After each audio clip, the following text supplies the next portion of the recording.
Hello, everyone, and welcome to Eternal Mooncast, the streaming show all about Sailor Moon fan theories. We cover everything from the prominent to the obscure in the Mooniverse. I'm your host, Michi, with my co-host special for this month, our producer, Loki. Hello. And then joining us tonight is iRukiaChan. but you can call him Rukia. They use they, them pronouns. They've been a Sailor Moon fan since they were a child, and they love talking about it. Anything gay, magical girl, great binding scenes, and well-written women is right up their alley. What a mood. They're also a cosplayer and they love sewing and wig styling. They watch every genre of anime you can think of, and I'm looking forward to seeing more this fall. They're also an artist, and when they're not sewing, they're watching anime and spending time with their girlfriend and their two cats. Welcome, Rukia. Hi, it's so nice to be here. Happy to be here. First, a quick Moody disclaimer before we get into the craziness of the episode. We would like to remind everyone that these are just our personal opinions. We do not in any way represent Toei or the Sailor Moon intellectual property. We invite you to join us when we stream on Twitch, like now, or join our Discord for discussion. Tonight we will delve... I hate things like that. Tonight we will delve into Sailor Moon SuperS, the movie, Enter the Black Stream Hole. I hate that title. All of the English titles are garbage. They're great. And I was like looking it up again to type it out and whatnot. And I was like, what was the title of that movie again? And I was like, oh yeah, it's Black Dream Hole. Like the whole thing. Yeah. No, that's why I was like, how do I make this into a more YouTube title? And I'm like, we went into the cosmos. We're going to enter the Black Dream Hole. I love it. It's perfect. It literally is the plot of the movie right there. I genuinely wish that we would not. Don't worry. It's for this month. It's special just for you. Me. I'm happy. Well, but yes, thank you for being here. And I am excited to conclude our trilogy of going over the movies because, man, I was telling Loki earlier, I have had such an experience because I used to have such different opinions on these movies than before I did these episodes. Yeah, no, it's really fun to like rewatch the movies again, like watching for me, I watched them as a child, and so rewatching them again was really fun. Especially, I recently rewatched the new dub for it because I hadn't watched it since it came out, and my girlfriend had never seen any of the movies, and I was like, "What a perfect opportunity to sit here and watch them!" And it was really fun to watch it again because, like, through the eyes of as an adult, because it was interesting, like you said, to see if my opinions like had changed since like I was a kid and like seeing it as like an adult. And I still love this movie. It's my favorite of all three of them. I know, Loki, you said it's your favorite. Why is it your favorite movie? I think, so if we're going to go with like not LOL meme answer, which I can give that as well. But if we're going with the more serious answer, I like the animation better. I like the storyline a little bit better. And some of my favorite like designs are in this. If we're going with the meme answer, the first time that I watched this movie was in Japanese. My friend in 4th grade had the Japanese DVD for it somehow. I don't know. She's fucking magic. And that was the first time that I realized how much editing was going on with the Deke dub and the 4Kids and all that shit. So it was like a sexual awakening. Nice. Like the Queen? For the Queen, and also because my friend, who I wish I hadn't lost touch with her, but my friend literally at one point was like, "Look, you can see their boobies," and I was like, "There's always that moment in Sailor Moon history for when you." Yep. She was like, "Look, you can see their boobs and their butt," and I was like, "I don't even know what a boob is," but I do now. No, we've had this discussion on stream before. I used to fight my babysitter all the time because she's like, "Oh my God, those girls are naked." And I'm like, absolutely not. They are not naked. They're that's like sparkles. Exactly. They're wearing magic. Duh. Exactly. The magic, it's not even the same thing. You can't even count it. Exactly. So it's like, all right. And now just to get into this topic, I want to ask the question we've asked, which we haven't been able to answer for the other two movies. Where the hell does this take place in the scene? I literally was just having this discussion with my girlfriend because I was just talking about my love for this movie. And I feel like if we were to like put it anywhere in the timeline, I feel like it happens literally right after the arc with Pegasus and Helios, and then like it's like before the Nehelenia arc, the little mini like wrap up of Nehelenia into stars. I feel like it's kind of right in between there, at least in my opinion. I feel like it it's like so perfectly like interwoven. Like we can see that ChibiUsa is still there. We still have the outer scouts and everything, and I feel like it's pretty much wraps itself up pretty like it's like very self-contained. So I feel like you can just put that little pocket right there, and then we could enter into the Nehelenia arc because that kind of is like it's like the beginning of ChibiUsa being like, all right, I'm gonna go back to the future now. Which is an interesting point because that's what ships the whole season is her going back. So it's like, I like your theory. I Yeah, actually agree with it too because I feel like of all the movies, this movie is the easiest kind of put into the timeline of Sailor Moon in general. Yes. Also, I am so sorry. I tried to highlight a comment and I accidentally erased it. But hello, is it Anna or Anna of Sunshine? I can do it. Ma'am, are you okay? Are you doing okay? it should be Anna of Sideshine. That's actually my girlfriend. Welcome, girlfriend. Yes, she literally was like, she's like, I'm tweet so I can come. Aw, stop. That's awesome. It's Anna. Oh. Okay, like the Disney princess. Okay, perfect. I always like to Yes. pronounce it right. All right. So are we going to go with that's where it is in the movie? Because what's interesting is we have not been able to place the other two movies at all. I think so. I think the reason that we can probably place this one so easily is because there aren't really any markers that would contradict just plopping it into the timeline. Whereas with the first movie, there was a bunch of shit that we were like, wait. And with the second movie, it was the same thing where we were like, Yeah. but.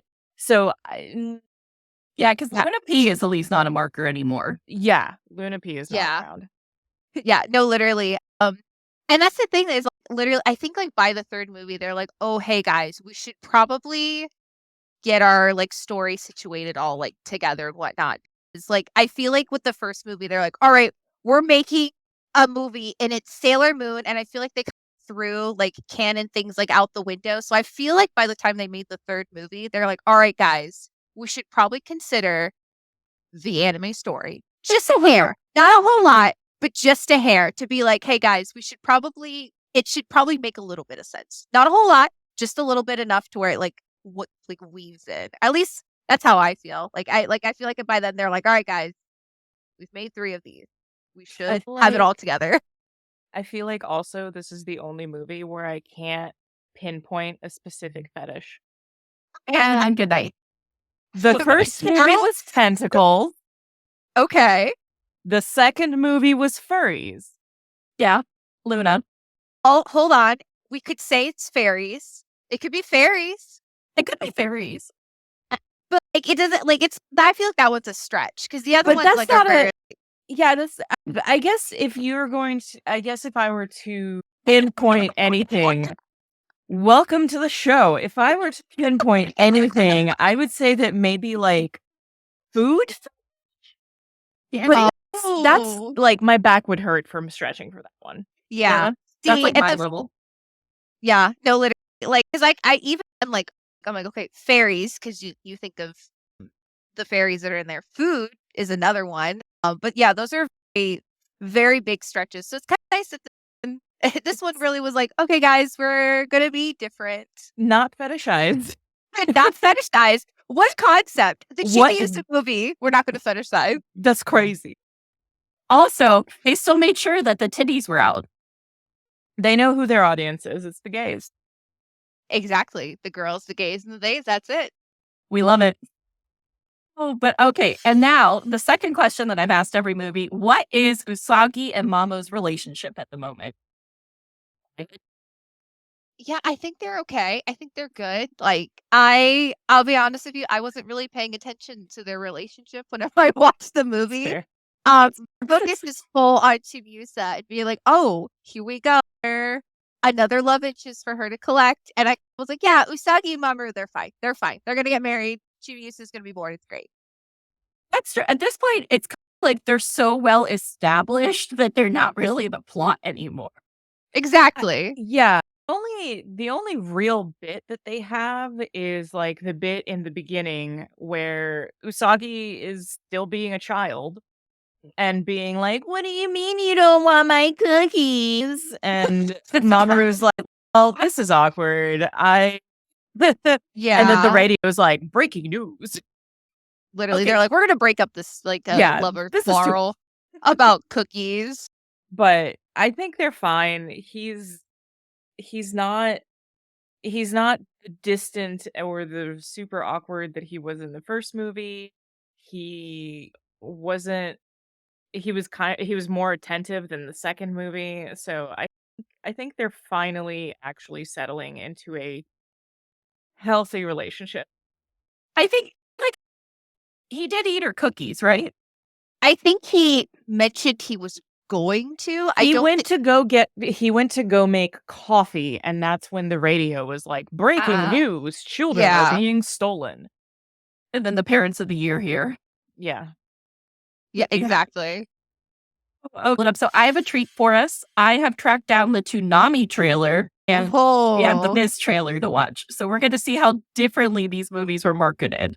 Nice. And the Toonami trailers have been bomb so far. So much better than Viz. So they literally said, guys, the 90s, we're gonna make something big. I can't wait. I'm excited.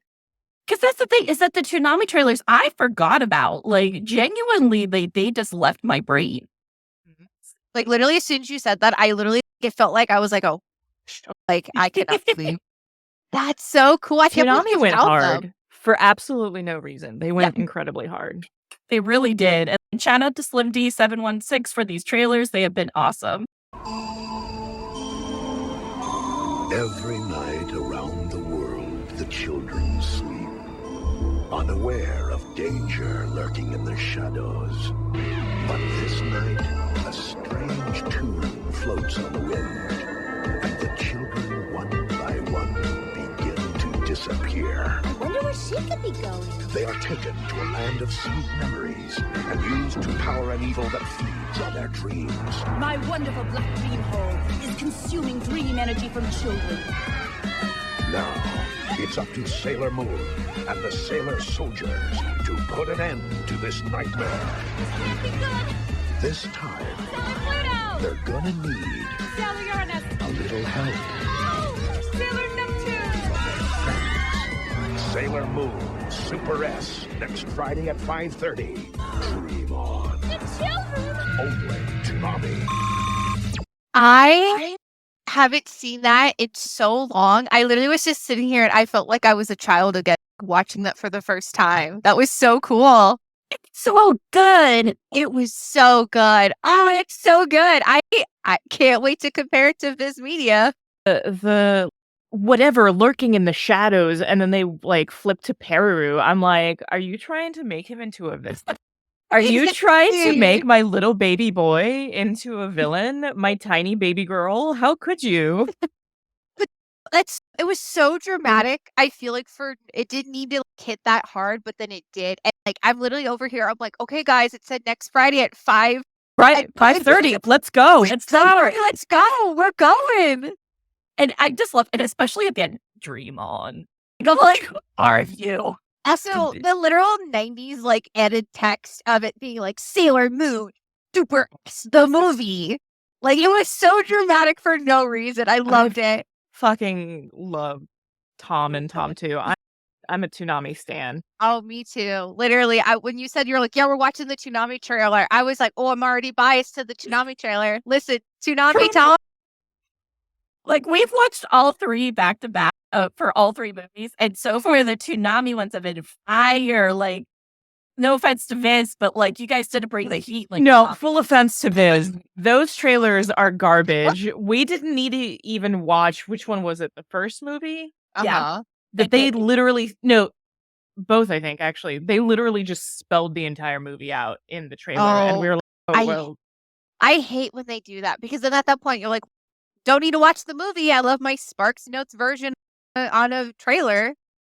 You gotta leave some of the spice. At least with that one, we're like we're like, oh my god, lurking in the shadows, and it's like, is he a of like, what's going on? See, now I'm hyped again to watch the movie. So Viz Okay, better bring that heat. you're gonna be disappointed. I'm gonna straight up. Can't wait. I'm buckled in.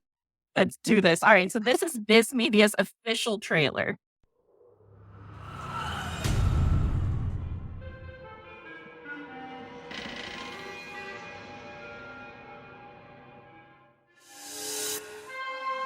In a strange series of events, it seems children from all around the world are disappearing from their homes during the night. Did you see? There's something strange going on with ChibiUsa. That's not normal. Everyone, transform now! Tiara, action! Chibi Moon! If ChibiUsa ends up getting thrown into the black dream hole, there will be no way for us to rescue her. Get them back! ChibiUsa and the others! If you mean that girl, Queen Badiane seems to be quite fond of her. By using this girl's sugar energy, I'll engulf this entire planet into the black dream hole. I must acquire the beautiful sugar energy she possesses. Let her go already, you witch! Then I shall watch you burn! ChibiUsa!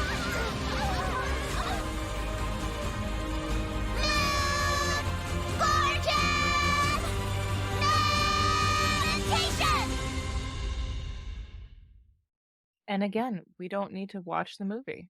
I literally I was watching it in the first half. I was like, hey, all right, Viz, you're doing great. I love it. And then the second half of that trailer played, and I was like, that's the whole plot. They're like, we need this. They're like, we need her sugar energy. And I was like Honestly, if they had been like, we need her sugar energy and all of that, I would have been fine. It's when they showed her, the two moons together fighting, that I was like, well, now you know that she survives. yes. And it's in chronological order too. Like that entire trailer was in order of the movie. Like Yes. we Hate it. someone on Twitch just said we love a recap. That's exactly what it is. It's a recap of the entire movie. Nobody needs to buy the movie. Nobody needs to watch the movie. You know exactly what's happening. Yeah. Thank you, Sailor Denzel. Yes, literally. And that's the thing. They start out so similar. They couldn't have been perfect. Yes. And like the intensity of Badiano's "and I will watch you burn," like, ma'am. Just Yes. But then Like- they ruined it. They did. They had the ball and then they fumbled it. Because the beginning was really cool, especially with that sound effect when the eye opens up. I was like, oh my gosh, chill. Like, this is great. The whole movie was spelled out right there. So that's so disappointing, Viz. Gosh. like on a assumption that I feel like this one gave away the whole plot away.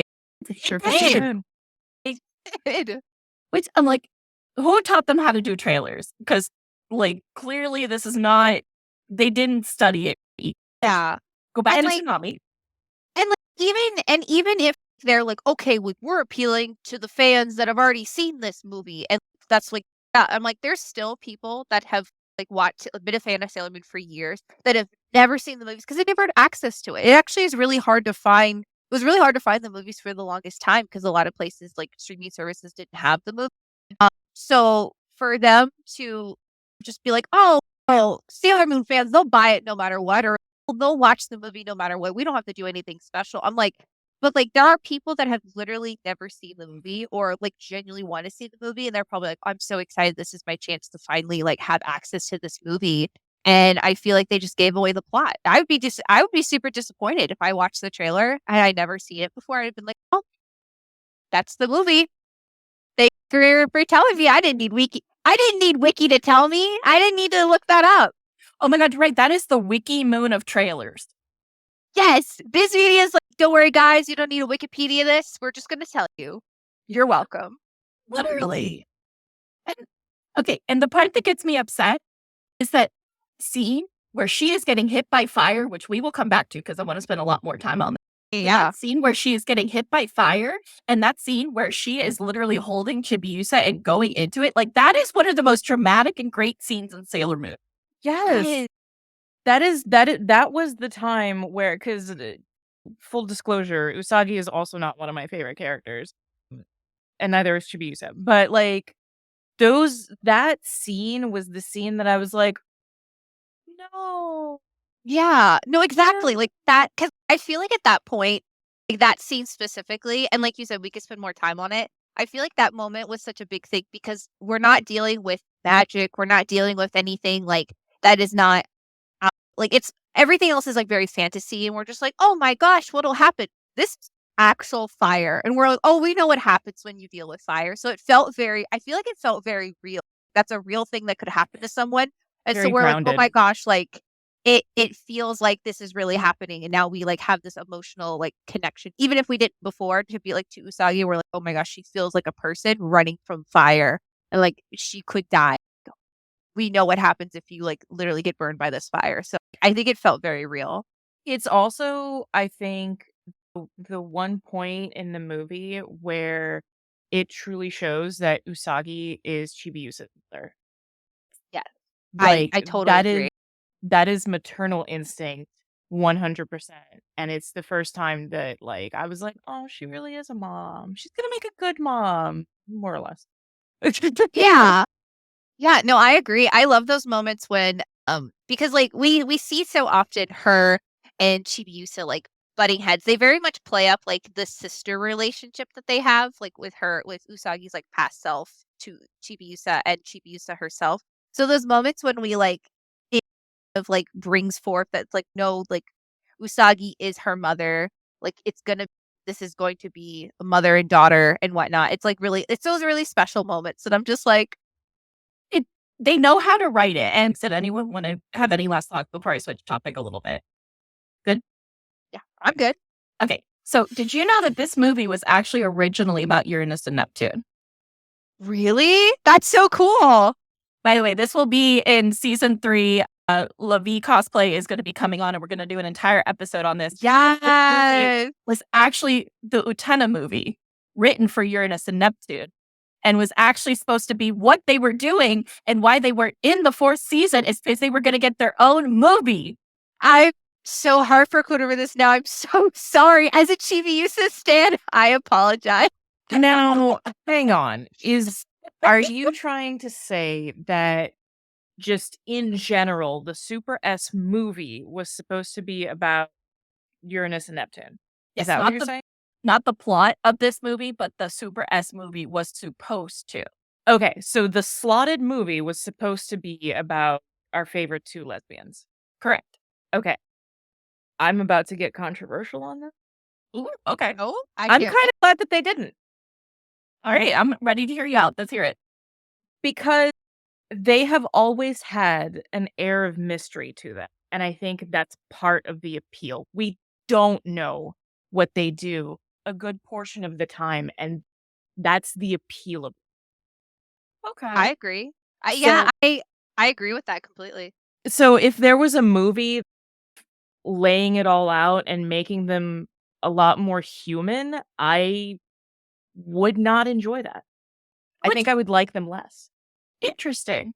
Now, as someone who has an intimate knowledge of Utena the movie, you do not want that as the Uranus and Neptune movie. You don't want it. When Haruka to turn into a car? Haruka wouldn't be the one turning into the car. That's fair. It would totally be Michi, and like Haruka would be the one driving it. Like they would have to, there's no way. It would not have been good. That movie is good because it's an Utena movie, and Utena is a mindfuck on its own, and that movie is even more of a mindfuck, and there's so much symbolism, and there's so much like shit packed into it, and like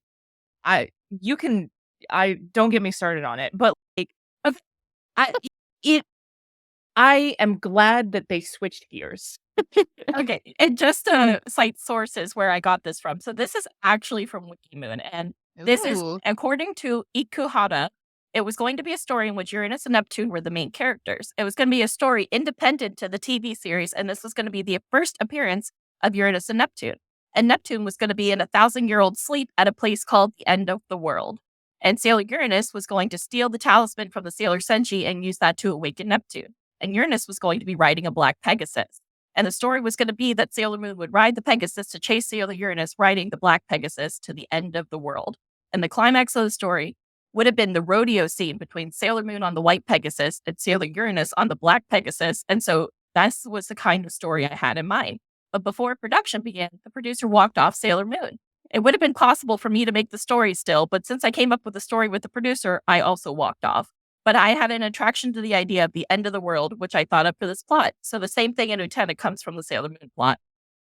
That is so interesting. Like, I would not have wanted to watch that. I wouldn't have either, because I'm over here thinking because I also extremely love Utena and I love the movie. And I'm like, oh, it'd have been interesting that they had a concept, but I didn't realize that they were gonna do more of end of the world concept versus we're gonna have a duelist and it's gonna be really cool and whatnot. That wouldn't have fit I feel like anywhere in the thing. It would have to have been something like it said there, super standalone, something totally different, out of left field. Then would it really be Sailor Moon? I agree with that. I feel like it would have not felt like Sailor Moon. I think it would have felt the most out of place of any of the movies. I feel like at the time, I feel like a lot of fans would have been like, is this even a Sailor Moon movie, or you just make another Utena movie? And I feel like it would have I feel like people would have, what Loki was saying, I feel like people would have liked Haruka Michiru less.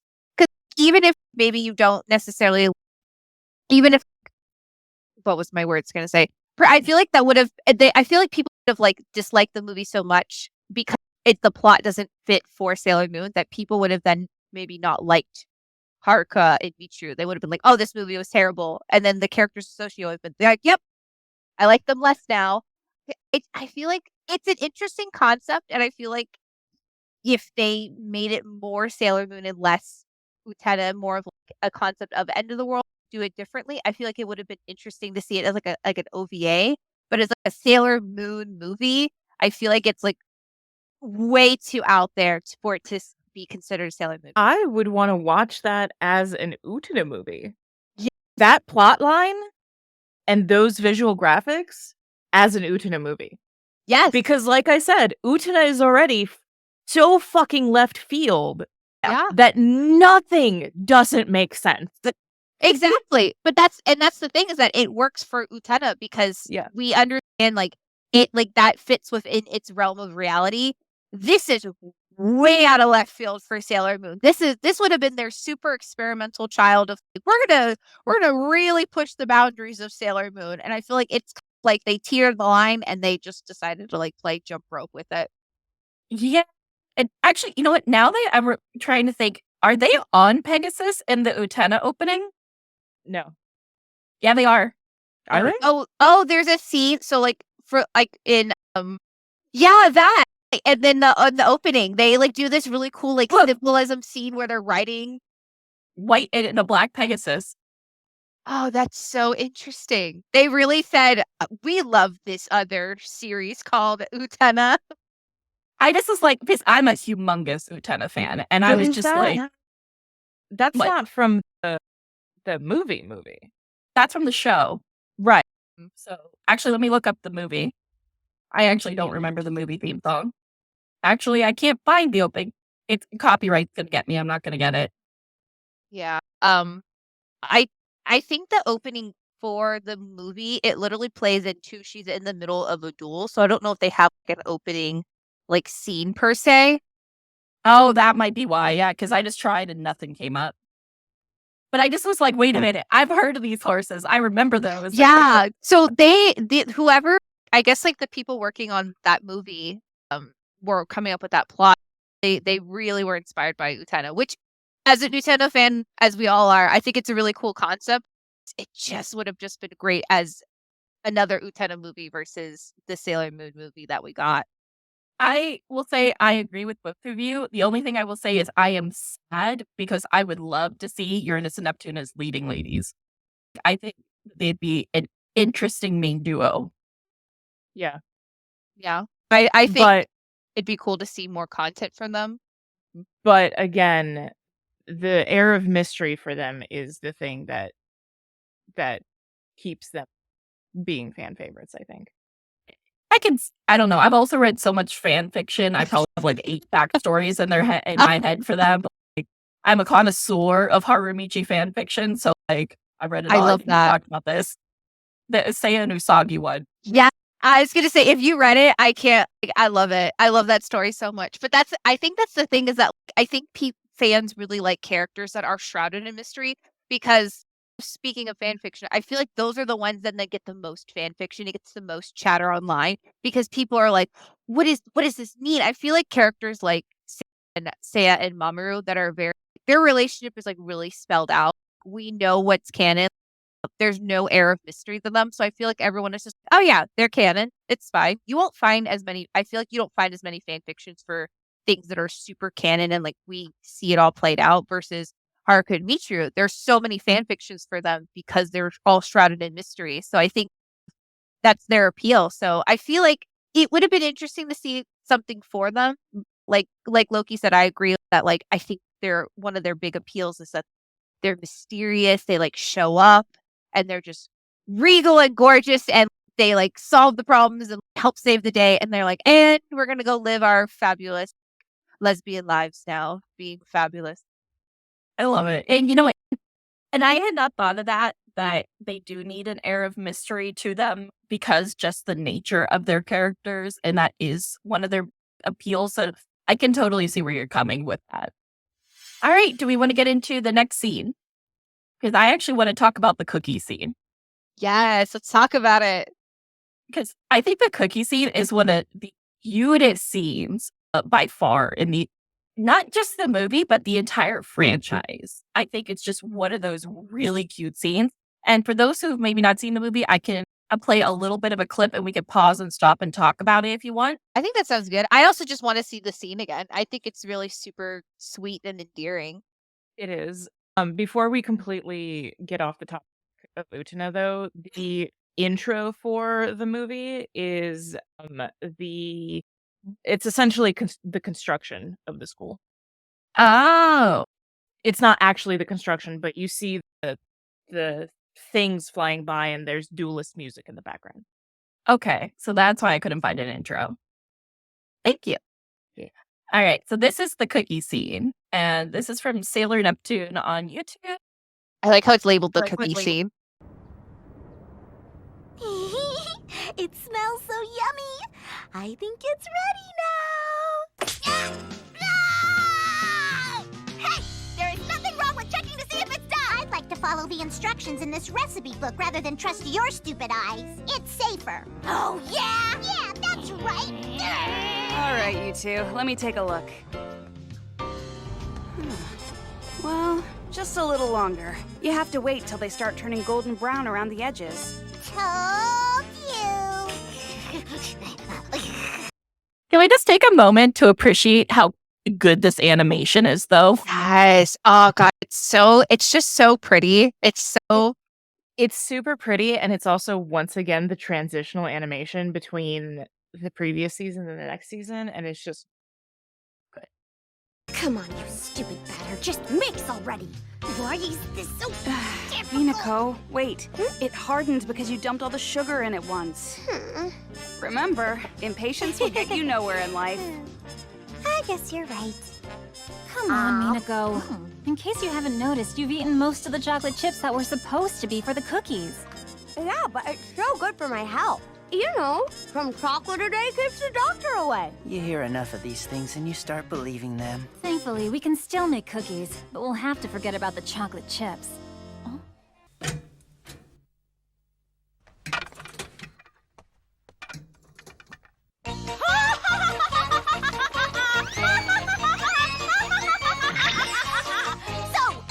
The most beautiful things you've ever seen or what? And all of yours are super ugly! There's hardly any comparison. Oh, be quiet! I bet my cookies still beat yours in the taste department. These are my special cookies. Just one bite will make you 1,000 times stronger and more courageous. Sure. Mine are still tastier.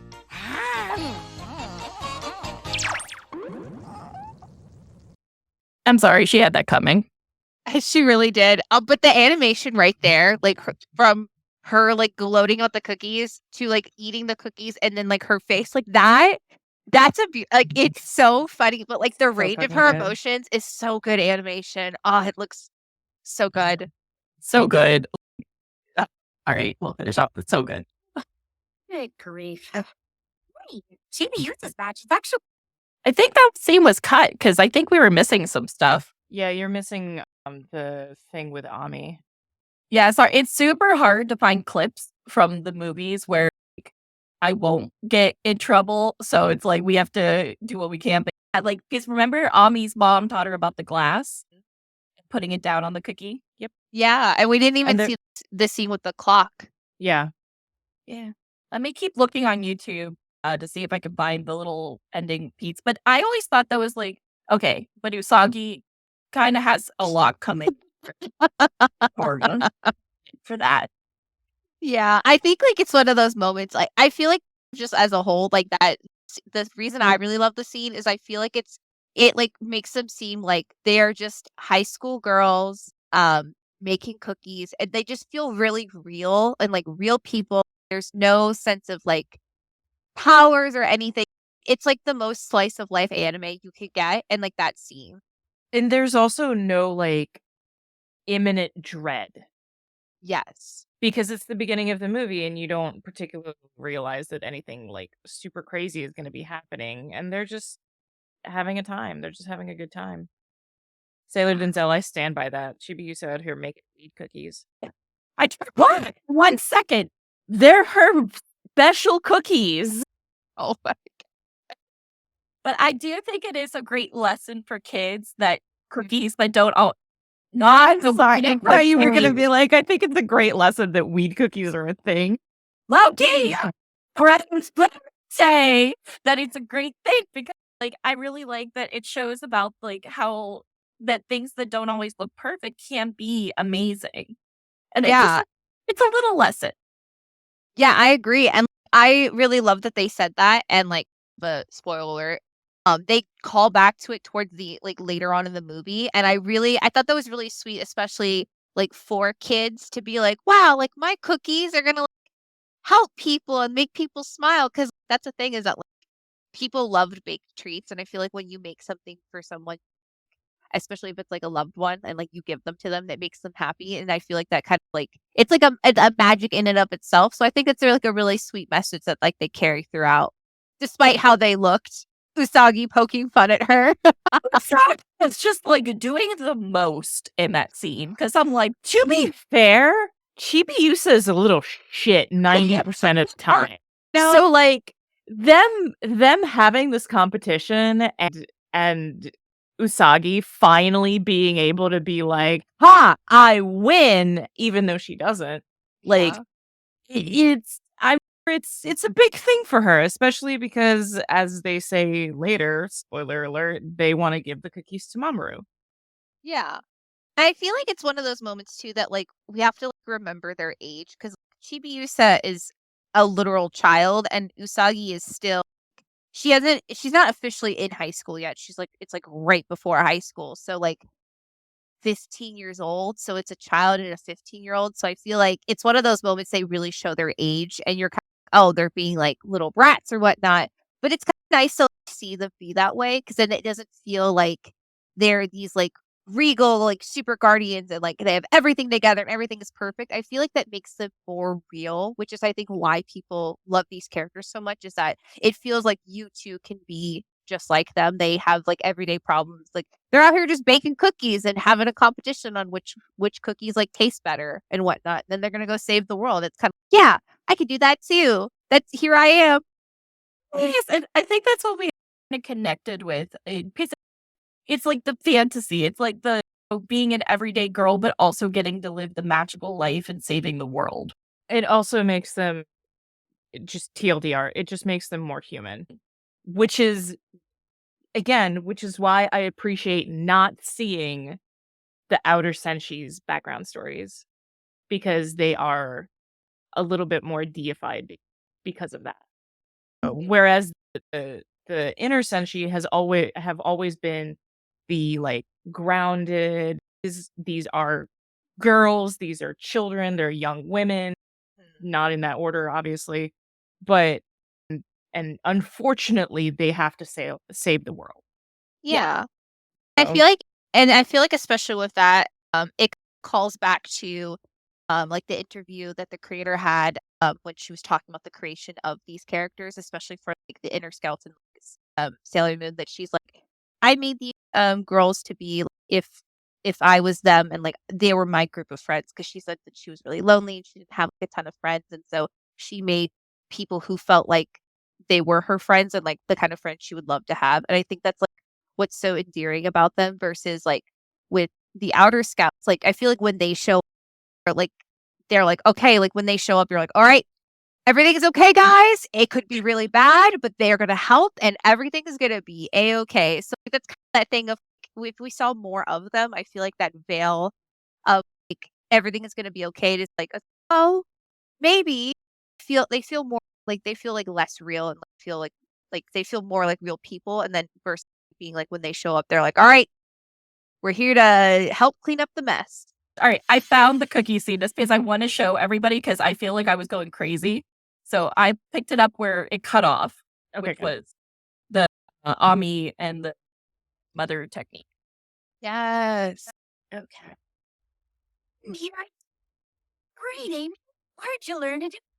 Really way cool. It from my mom when I was little. Really? Your mom? Yes. She was always too busy with her career to stay home. She did her best to be there, especially when we needed her the most, like after school and lessons. Boy, she must have been busy. But I remember, cookies were the very best. They always seemed to cheer me up. Oh. 3 o'clock Monday. But it's Thursday today. Yeah, today. Why did you say Monday? Yeah. It's just an old tradition. And a tradition. It's no big deal, really. My mom always made cookies for us every Monday at 3 o'clock. She started doing that because she thought that Monday was always the worst day of the week. As long as we had finished our homework and all of our little chores on the weekend, we could always count on having fresh, warm cookies to look forward to after school. Each kind she made was delicious. She made enough to last the week. 3 o'clock Monday was the best day because they were fresh. To this day, when I hear the clock strike 3 on Monday, I gotta have a cookie. What a nice tradition. Yeah, because I like baking so much, she handed the tradition over to me. It's funny how a simple thing. Sometimes I wish I was little again. You're all lucky to have nice stories. That with a meatball head mom from the future who's salty as anything, especially cookie. Look at her ears. Yeah. What? Oh my gosh, all right, I think we're almost at the end. Yeah, that was gross. Nice to hear it. Oh, big cookie. Memories. Wish it worked toward future happiness. I see the future, and I know we'll be very happy on Valentine's Day once we can bite into our own chocolate. Oh, good night. You get to be happy when you were covered in those chocolates. Chocolate is amazing, Diana, and we're all going to learn how to make our own from Lee. When it comes to making chocolate and sweets, Lita's a super genius. You're exaggerating, Serena. You kind of like saying that eating a lot of chocolate can be very You're right. It's never too good to have too much of anything, but small amounts are okay. Lita, you know we can't follow your advice when all that chocolate's in front of us. We'll eat it all. You're right. All right, I think that was everything we missed. I'm genuinely pissed off, though. Why? That is completely different from what it actually is. That was not even close. No. Completely. I literally, it was so interesting that we found 2 separate clips of the same scene because I was sitting here and I felt like because the first clip was the new dub and this clip that we just watched was the previous dub. And so it was really interesting to hear them back to back like that because the scene was so different.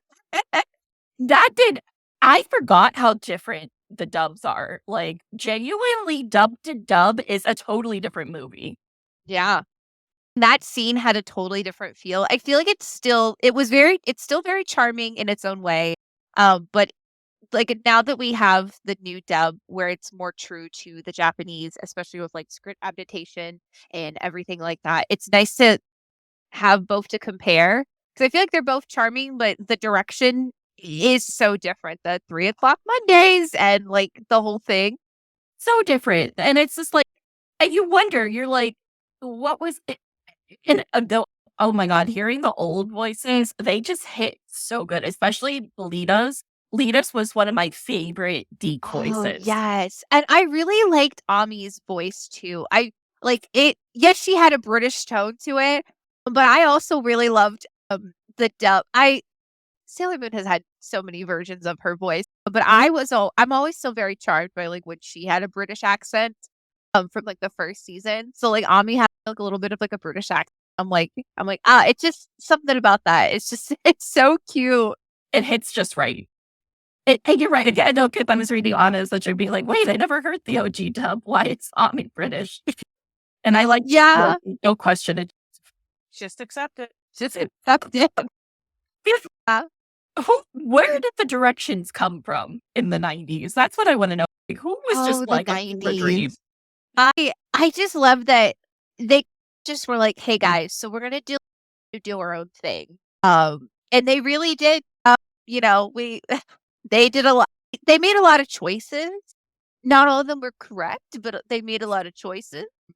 But yeah, one of them is they just completely redid that scene. Still very charming, but the message is really different. Very. It's like, I like parts of both. Yes. Does that make sense? I found the script for the 3:00 fairy version. Okay. The 3:00 fairy already. This doesn't have any of who's speaking, and I'm just gonna read it straight through. Okay.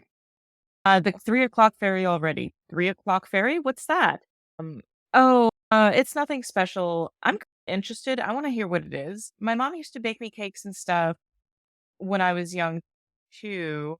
And when I asked her why she always makes me snacks at 3:00, she told me it was because of the 3:00 fairy. She said that a fairy tells all mothers to make snacks for their children at 3:00. And since I didn't know what she meant by 3:00 fairy, I thought she meant the little bird that pops out of the cuckoo clock is the 3:00 fairy. Yeah. No, I think that's really sweet.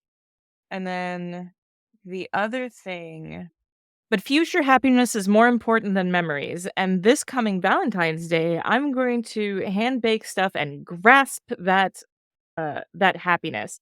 Technically, I think she says score because it's supposed to be like a slang.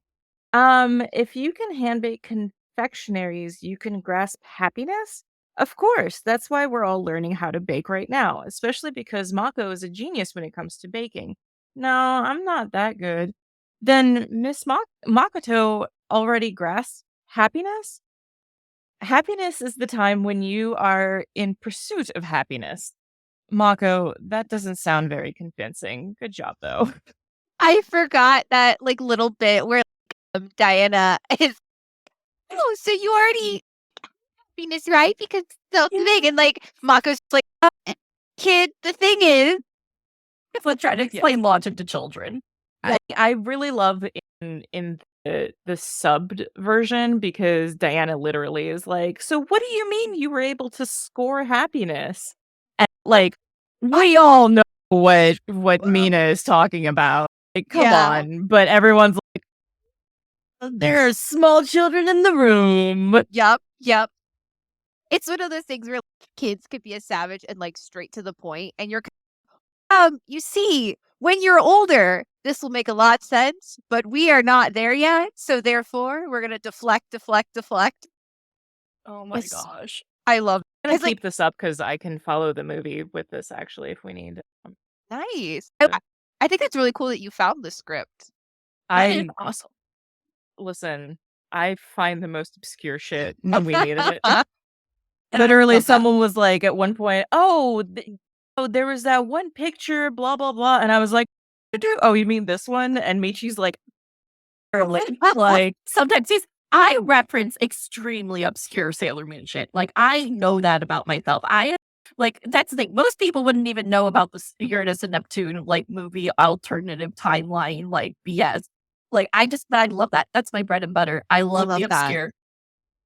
No, I think that's, like, really fun. I even reference like super obscure things about Sailor Moon too. To the point where my girlfriend is just like, how do you know that? And I'll be like, I don't know that. I'll be like, I know about the same as everybody else with what kind of like does when it comes to Sailor Moon. And then I'll be like, do you remember this one time? And and I'll cite my resources, and she's just like, where does that come from? I'm like, you don't know. Literally in our show chat room, there was an episode on like obscured side characters, and Michi was like, hey, do you know who blah blah blah is? And I was like, well, I said that one is that guy, and then give me a second and I'll figure out who this person is. And like 10 minutes later, I'm like, this person is this person. And she's like, I love that. Okay. No, I go to Loki. Yes, I love that so much. Literally, like, I feel like it's like interesting because like Sailor Moon has like all this like deep lore and whatnot. And I feel like for some people who like you either like hyper fixate on like your favorite character or like like parts of the story. And then there's some people that are just like, I'm gonna consume everything. And then there's all this knowledge, and then like you pull it out like from like your like hat of like Sailor Moon knowledge, and they're just like you're just like, where did that come from? This like very obscure scene, like this like thing, like we could like have reference like the trailers to like, do you remember this trailer, like the Toonami versus Viz Media? And it's like, what do you mean? There's a trailer. What do you mean? A trailer from 1995 or eventually came. Yeah. 1995 was when the movie first came out, and I was like, wow. I'm like, there's no way this movie is this old. There's no way. I know. That's what Loki and I are both like. I feel the same way.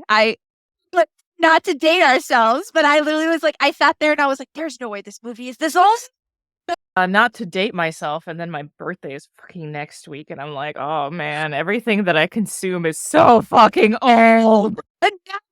Happy early birthday. Thank you. Yes, yeah, because this was, that's why we did Loki month for September, was for Loki's birthday. Oh, that's super fun.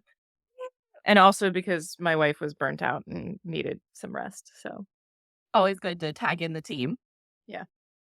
Yeah. All right, do we want to talk actually about the opening of this movie, which I think is super cute when they're all little kid? Yes. Yeah. Yes. Okay. That's a good one. I love that one. Here, I pulled it up since that is, I feel like, one of the more iconic moments of the movie. It's also just the underlying theme of the movie is like childlike wonder and the need to become a child once again. Which it's interesting because that is semi the theme of the fourth season with the Amazonas Quartet. But it's like, I feel like this movie hits it a lot harder somehow. Yeah. But okay, let's go ahead and watch this opening real quick. Clearly shady as hell. Oh, clearly. Oh, you have the old one.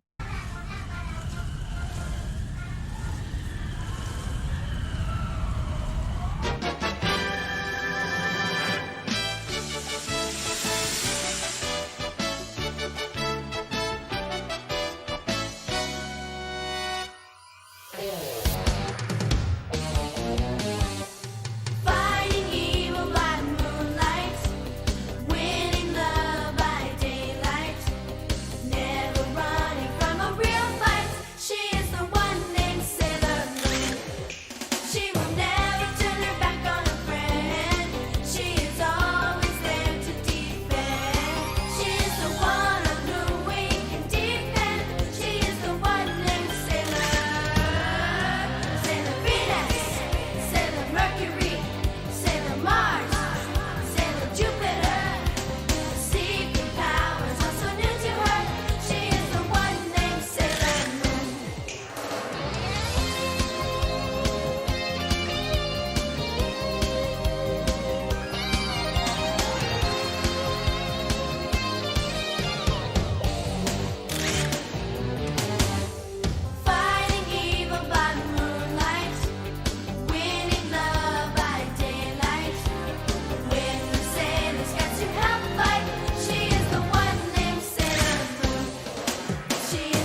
Just saying, I think Mars is my favorite.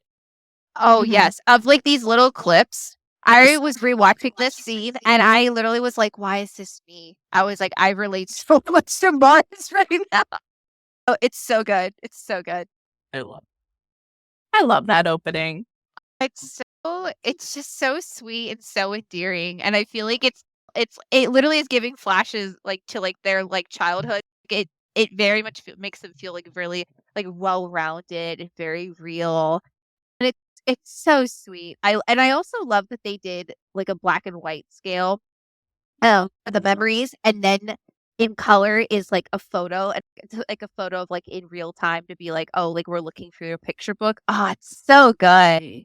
Yeah, whoever was the director, like, it's a great. Because imagine, like a lot of people probably watch this movie having never seen Sailor Moon. Oh, absolutely. And I think that's the thing with the movies. It's a chance for them to have people who have never seen Sailor Moon before to bring them in to be like, here's this really cool movie that tells a story like all encapsulated. And so it gives them like a little tidbit of like, these characters, and then it probably sparks their interest to want to then watch the series. But then for fans that have been watching the series since day one, it's like, oh, like look at our girls, be really cute, like them as kids. That's so sweet. And then I also really love the tie-in to Ami's like mom, because her memory is they're actually baking cookies. So when she literally referenced it, I think that's so that's like such a nice like tie-in. Like it doesn't feel like it's kind of super random. Like we literally reference like Ami's memory. Yeah, which is so cute, and it's somebody cared. Somebody cared a lot about this story. I agree. I feel like it really feels like super, like literally from the opening scene to the end. I feel like it like gives all these like nice callbacks to each other, which is so good because it just feels so like just a nice encapsulation of this movie. It's so good. I love this movie. I feel like it also prepares us for spoilers for when they do enter the memory/daydream on the playground, and it prepares us like things are going to be a little not backwards but a little weird. Get ready for that. Because in the first two movies we saw the girls as they were, like as they are in the moment right now. They were shopping, they were enjoying the holiday, blah blah blah. For this one specifically, they're showing us them as children. Which also, I cannot even imagine Haruka and Michiru as children. Oh my gosh, you're right. Like, I physically cannot wrap my head around just like chibifying them. Oh my gosh, could you imagine? Like, I feel like if they did that now, I would be like, they've always been like these wonderful, perfect human beings from the get-go. They just descended from the heavens and we're like, here we are. But just them as kids, like that, I feel like that'd be so sweet to see. But I also, like we were talking about, it would just like the veil of mystery around them. Like, I feel like it's like nice that we don't know, because now we can sit here and imagine and be like, what would they look like? How would they be? Because we do know what like Pluto looks like. Yeah. And she's absolutely adorable. Oh, I died when I first saw her. I was like, she's so cute. And her staff is so big, and she's like, and that's the thing is like her staff, they were like, no, you don't get a baby staff. You get the real, like the staff doesn't change. So I feel like that's like kind of a tangent of like for her, it's like just shows like the test of time with her and that she's gonna grow up doing this duty and whatnot. But like Haruka and Michiru, I feel like would we see a scene like that with their like just holding their talisman, these giant talisman in comparison to these little kids? Oh my gosh, Michiru like hugging a giant mirror. Like, yeah, Haruka like dragging the sword. So I'm gonna lift the sword. She's just gonna drag it. She's like, one day I'm gonna lift this sword and I'm gonna fight people. And the proportion, it would be the proportionate of fucking Inuyasha with his sword, where it's just fucking giant, and it's it's just her with the thing. And literally, she'd just stand there and she'd be like, and then they do it. Oh god, so cute. See, and that's the thing is that air of mystery. We could sit here and brainstorm it, the whole thing, but we'll never know. No, there's one woman on this earth who knows what would happen, and she ain't talking. Yeah. No, she's not. She's like, nope, you're good. I made the thing. She done. She's driving her very expensive sport cars around Tokyo, so good for her. Yeah, let her rest, let her enjoy, and they keep doing anniversary projects and whatnot. And yeah, sure, why not? But hey, that's what fan fiction's for, and fan art. Yes, that they play very important roles, and I love how much she is positive about both. Yes, I agree. And I think that just shows that she just loves this, like, loves her series and her fandom so much. And she's so positive about that because I feel like such a great way that fans show their love in such a physical, tangible form, because you could say that you love a show, you can watch the whole thing and you can consume the media, but for you to then now take time to make fan art, to write fan fiction, to make cosplays for it, and it's just such a physical proof of I've devoted all this time into showing my love for something. So I just think that's what's so cool about this fandom. I love it. The Sailor Moon, I think you're right. It's because of like how much it's all the arts coming together. Yes, I totally agree, Anna. And yeah, so why don't we introduce the fairy boys? Because there are 4 of them, right? Yes. Yes. It's Pearl, Banan, Oranji, and Pupuran. I love it. And honestly, what did they translate? Is this supposed to be the hummingbird? Oh, okay. And I think that's what he's supposed to be. Okay. Hold, please. The other 2 were parrots, so that would add up. Yes. Also, let's bring forward. Look at Pearl in this outfit. Oh, he is just, I just love him. He's my little baby girl. I love him so much. He's perfect. He's like one of those characters, especially rewatching this movie again. I was like, yep, there's my gender identity right there. There he is. There it is. There it is. Just there's today's gender. Yeah. Like that is, he just gives so much gender envy. Look at him. Look at him, the wings, the suit. I should have known that I was gender fluid when I was like professing my love for him. Same. Literally same. That's such a good design. Yes. And it's so crazy that he's like essentially an anime movie only character. Like he is it's such a good design that like it truly feels like he's a character that like if he was introduced in like the manga, in like the story, he would fit right in. Like the design, it's just chef's kiss. It's just so good. Oh. Okay, interrupting cheese. I have the tea. Okay, hang on. So Pupuran is actually supposed to be a popeline, which is a type of French pastry that was popular during the 16th and 17th centuries and was made with a choux paste, which is the stuff that like eclairs are made out of, and cooked in a mold. During cooking, most of the paste spills out so that all that is left is a crust, which is then filled with cream or mousse. In some very old French texts, the word popeline is occasionally is used to refer to a child. Oh, that's fun. That's the tie-in. So why did they choose Pearl though? Yeah, because Pearl seems like the outlier. Yeah. Thanks, Sailor Moon fandom wiki.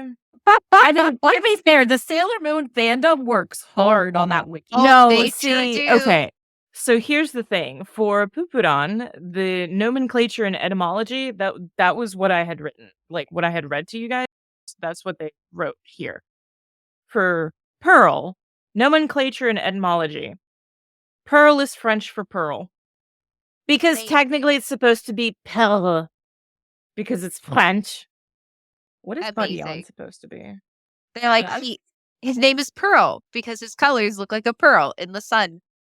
Oh, that's right. Badiane is one of the French words for star anise, which is what her design is based out of. Which, can we talk about her design? Because, like, the booba? Yes. Oh, my gosh. When I was rewatching that scene, she's one of those characters, like, with Pearl with, like, gender envy. I'm, like, looking at her, and I'm just like, yep. There's my sexuality right there. Gender in the opposite direction. She's Yes. gender in the opposite direction. She sure, like, the spectrum scale, if you were to make a scale, it literally is her and Pearl on two different ends. And there it is. There's the gender right there. This whole So movie. good. It's only two genders. Badiane and Pearl. Done. Solved it. Oh my gosh. But anyway, the thing that's on her forehead, that's a star anise. Oh, that's so cool. In That's case really cool. you guys don't know what a star anise is, it's also the thing that's right here. I did not know that. Yeah. I love her design, and I think that's really fun. It makes more sense to her design because, like, when I first saw her, I just thought she was hot, and I was like, oh my gosh, look at her, she's so good. I love her. But now that it has that tie to food, because, like, I think had we not known it was supposed to be a star anise, I feel like I still loved her design, but it felt slightly left field. But now it makes sense that it's still food. That's nice. That makes way more sense. Oh, though it was so funny because at first I was arguing with her. Yeah, I'm like, her boobies are not out. She fully has a shirt on.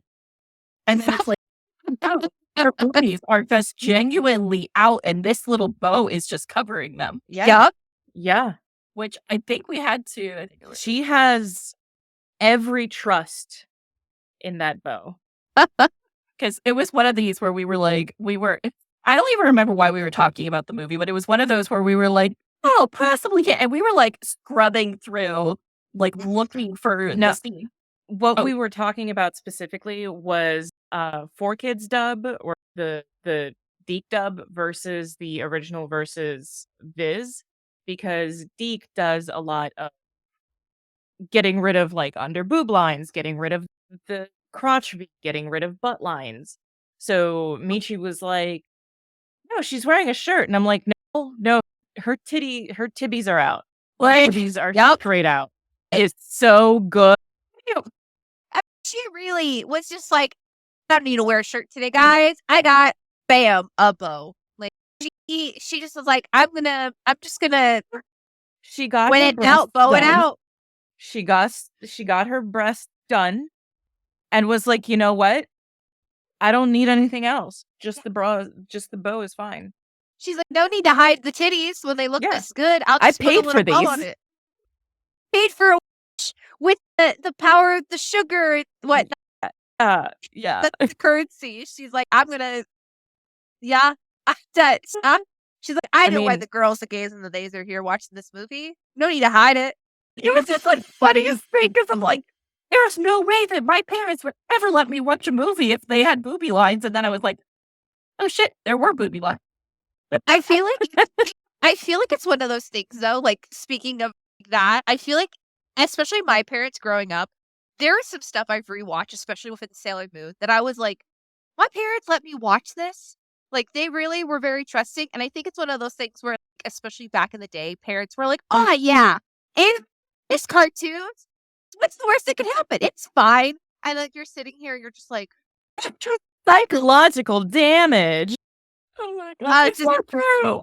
It's because that's literally what my parents were. There was them saying some things like I literally was watching as a kid. Like, I was watching Inuyasha as a kid. I was watching a lot of very graphic like things as a kid, and like my parents were like, "Oh yeah, it's anime. It's fine. What's the worst that could happen? It's fine. This is appropriate for children." And I'm like, here's a fun little story that happened to me. So when I was a wee babe, when I was a wee child, I was probably in 4th or 5th grade, maybe. My brother's 11 years older than I am. He knew that I was really into anime, loved anime. So he got me an anime DVD. That anime DVD was Ninja Scrolls. It is one of the most violent, one of the most sexual DVDs series movie. I don't even remember, because like I got through a portion of it and I was like, okay, yeah, it's a little violent. And then like someone's head got straight up decapitated, and then someone else fucked someone else, and I was like, As soon as you said the title, I instantly knew. I was like, oh my God. Like that. yeah. Yeah. I feel like that was the same way, like with my parents. Like they would be like, oh yeah, this is anime, and they'd like show it to me, and I literally would just be like, boobies are out, or they have like a whole decapitated head, or like just blood and gore, or like dying. It's hentai. To be fair, that was back in the 90s. Like, they didn't have a way to like Google what we were looking at, and like, Baby girl, Bible Black. It's still Bible Black. just I'm like, I'm giving my parents the benefit of the doubt. Oh no, see my parents. I'm sure there are parents that actually cared what their children watched. My parents were not those parents. I watched Gladiator when I was 10 years old. Oh in my theaters. gosh, So amazing. See, again, I think my parents were also very trusting of me, because they bought me all of Gravitation, the manga and the DVDs, and they're like, "Oh yeah, like you said you would really like this series," or "Oh yeah, like this is something I think you'd be into." Bought it all for me. Opened up volume 5, and I was like, opening. my second cosplay ever was Shuichi. Yeah. I love that you knew as soon as I said volume 5. You're like, "Yep." The first manga that I bought at a con was a Gravitation manga, but it was Gravitation Remix. And they didn't card me because they didn't know. I was reading Gravitation, thinking it was going to be fine, and I was like, It's not fine. I'm like, It's not fine at all. my poor kid. All right, and on that note, we're gonna take a bit of break because clearly we all need it after going around. Welcome back for the second half of Enter the Black Dream Hole, Sailor Moon Supers, the movie theories and discussions. All right, and Loki, don't worry, I won't be able to torture you with those titles anymore after today. Oh, is Loki? Thank muted? fuck. That was important enough to unmute. Perfect. All right, but to get back into it, I wanted to talk about the heroine of the hour. So, how does ChibiUsa do as more of a main character than a side character? Because to me, she's always been more of a side character until the 4th season. See, so ChibiUsa, if it wasn't already obvious, she is literally my favorite character, especially of the Scouts. Like, she was my first favorite. I loved her so much, especially as a kid and even growing up. So I really love when she is the main character, or we see things from her perspective, because I feel like it's like a unique take on it, because we always see it from Usagi's perspective. So when we see it from someone else's perspective, especially like ChibiUsa, who is her daughter, the future of what the story is going to be like past like Sailor Moon's time, is so unique, because I feel like it makes the world feel so real that we're seeing it from another perspective. And it's like that idea of, is Usagi a reliable narrator? Like, is she telling like the truth? Is she telling like it from her perspective, or like, are we seeing like the reality of the situation? So I feel like it's like those nice moments where we see things that we wouldn't have seen before or appreciated had it been from just Usagi's perspective. So I think it's really nice, especially too. It's not just like a random character. It's literally ChibiUsa, who is Usagi's daughter. So it's the different. It's like, is Usagi, is she a reliable narrator? And also too, this is the future of the story. Like, it's eventually going to go from Usagi to ChibiUsa. So I really like when she's the main character. I think she's a good main character. I can see a thought, Loki. I'm trying to catch it. That's why I like love before. that. I haven't been feeling super well. So yes. No, do you want me to go, or do you what? I generally agree. I enjoy ChibiUsa as a main character when she is older. When she has the more Thank you. Especially when she's older, when she's a little bit more mature. It's not just her being an actual literal child like she was when she first popped the cosmos, essentially, which is when I hated her the most. But yeah, I have my opinion of ChibiUsa in this movie is that she's a hoe. There's nothing wrong with that. No. She's just a hoe. She has a lot of potential love interest. She just is collecting them like Pokemon cards at this point. Oh, and truly. I just say she's taken after Aunt Minako. Like, she likes her Yeah. silver-haired gentleman. and, her goth girlfriend. Yeah, like, it's perfect. I love it. Like, which I think that's so sweet because it also like, it makes like ChibiUsa seem like really charming, which I think she is, and it's really cute because like I think I'm the kind of person that like I really love when my favorite character has multiple love interests because I'm like, yes, this character is likable and I love them too, and like it's seeing all these like people like love this character I think is really fun. Yeah, no, and oh look, Luna's there.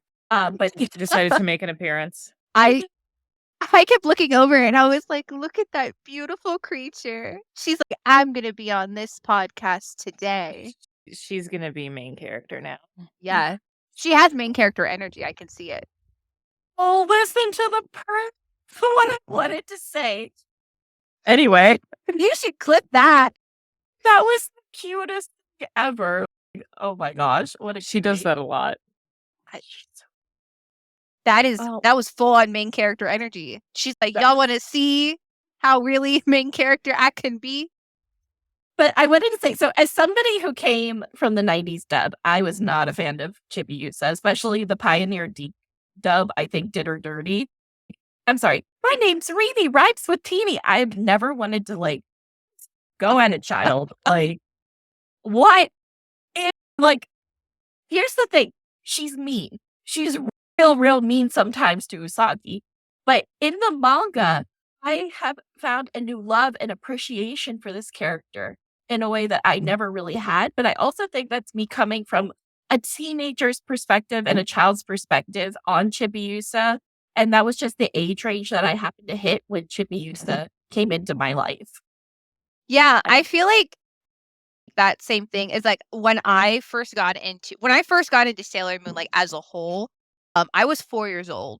So I grew up with this series and literally I felt closer to ChibiUsa because we were similar in age. And I really understand like her mindset and whatnot. And I felt closer to her. I feel like Usagi was still like she's the protagonist and like she has her faults and whatnot, but she felt like felt like that disconnect. It felt like it was like no matter what, everything was gonna be okay. And with ChibiUsa, especially when she's first introduced, it's kind of very like, she feels very out of place, very lost in the world, and like, she wants to like, find her place. And yes, like Usagi, it's like, oh, like this meatball head, everyone like pokes at her, like they all laugh and whatnot. But at the end of the day, like Usagi has her place. Like she has someone who loves her. She has friends who love her enough to poke fun at her. She has this loving, wonderful family. Even if the day-to-day, like teenage struggle happens and whatnot, Usagi has a pretty great life. Mm-hmm. Surrounded by all these people who love her. And ChibiUsa did not have that. She was like constantly bullied. Like she felt very estranged from her mother and her father, who are the king and queen of this vast, powerful kingdom. Like they almost feel like they probably to her, like as a kid, felt very like deities in a way that they didn't feel like mom and dad. Like mom and dad did bake her cookies. Mom and dad did do all these things. Mom and dad were running a kingdom. And as much as they probably tried and were like, oh, we love her so much, she probably never felt that kind of love. And so to her, like, I would have liked to just have mom and dad. So I feel like in a way, like her like struggles and whatnot, like it was nice to see that she wasn't so perfect. And like for her to be a kid, I think it's a really interesting take. And especially like, as a kid, when I was growing up, I really related a lot to like her character. So I thought she was very endearing from the start. But yeah, I didn't know all these people. I didn't know all these people hated her. We talked about it beforehand, but color me shocked when growing up, when I found more people that liked Sailor Moon. The amount of people that told me they hated ChibiUsa, I lived in this bubble of I had no idea because I was like, yeah, she's great. like all the characters are great because I grew up loving all the characters. There wasn't a single character I like hated, but I really loved ChibiUsa. And so literally when people told me, they're like, yeah, I hate ChibiUsa. And I was like, whoa, why are you attacking her? What's going on? Like they list all the reasons. And then somebody was like, there's like a website that people made that says like, we hate ChibiUsa. And I was like, there's no way this is real. I wish I remembered the exact URL, but literally you open it up and it's images of ChibiUsa and people have taken like red, it's like X'd her out and like put like, they're like, ChibiUsa. And they sit there and they're just like all the reasons why they hate her. And I'm like, these, I was so shocked because I was like, these people are hating on an anime character who is a child. And I was shocked. I had no idea. Even now there's people that are just like, yeah, I can't stand her. And there are some people that are very passionate about it, but I had no idea that we hated any of the Sailor Moon characters, let alone ChibiUsa. I had no idea. That's such an interesting perspective, but I get it because let's talk a little bit about the landscape, which we've touched a bit on the past 2 episodes, because I think how you see it is so interesting, and because I saw it completely different, but I get exactly where you're coming from, and I think it's a really good, because that's the thing, that's what I wanted to hear. I wanted to hear somebody who absolutely loves ChibiUsa, and that this movie is her movie to me. I'd say that this is ChibiUsa's movie. Like, she's front and center on the cover. Oh, yeah. Depending on the edition. Oh, I mean, we couldn't make her bigger than like, Usagi and all the other characters. We still had to be like, hey guys, this is still a Sailor Moon movie. They really marketed for me, the ChibiUsa fans, which I have not really found too many people that have my same opinion of ChibiUsa. Because my favorite season before Stars even played was SuperS with ChibiUsa. Like that, like aside from so Stars and SuperS are the seasons I rewatch the absolute most.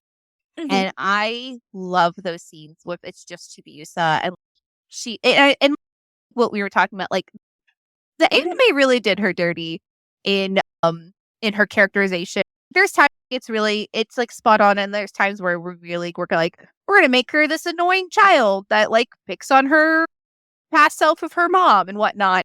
Because like at her core, like she is a child, and she wants to fulfill her dream of being like this perfect lady, which is where her nickname stems from, a small lady. Because Pluto was the only one really supporting that dream, calling her small lady and whatnot. And so it's really charming when we see those moments where it very much lines up with like her maturity, because she does have it. She just unfortunately, like we really bring out the whole annoying like little kid version. And I love when we do that, because honestly, did we maybe go a little too far on it sometimes? Sure. But I think it made her a really well-rounded character of, this is a real person. This is a real child. Like, children are going to be... True. They don't know how to regulate their emotions. They don't know how to put filter. They don't understand the concept of a filter. They're going to tell you like it is. And sometimes they're the ones that give the sickest burns.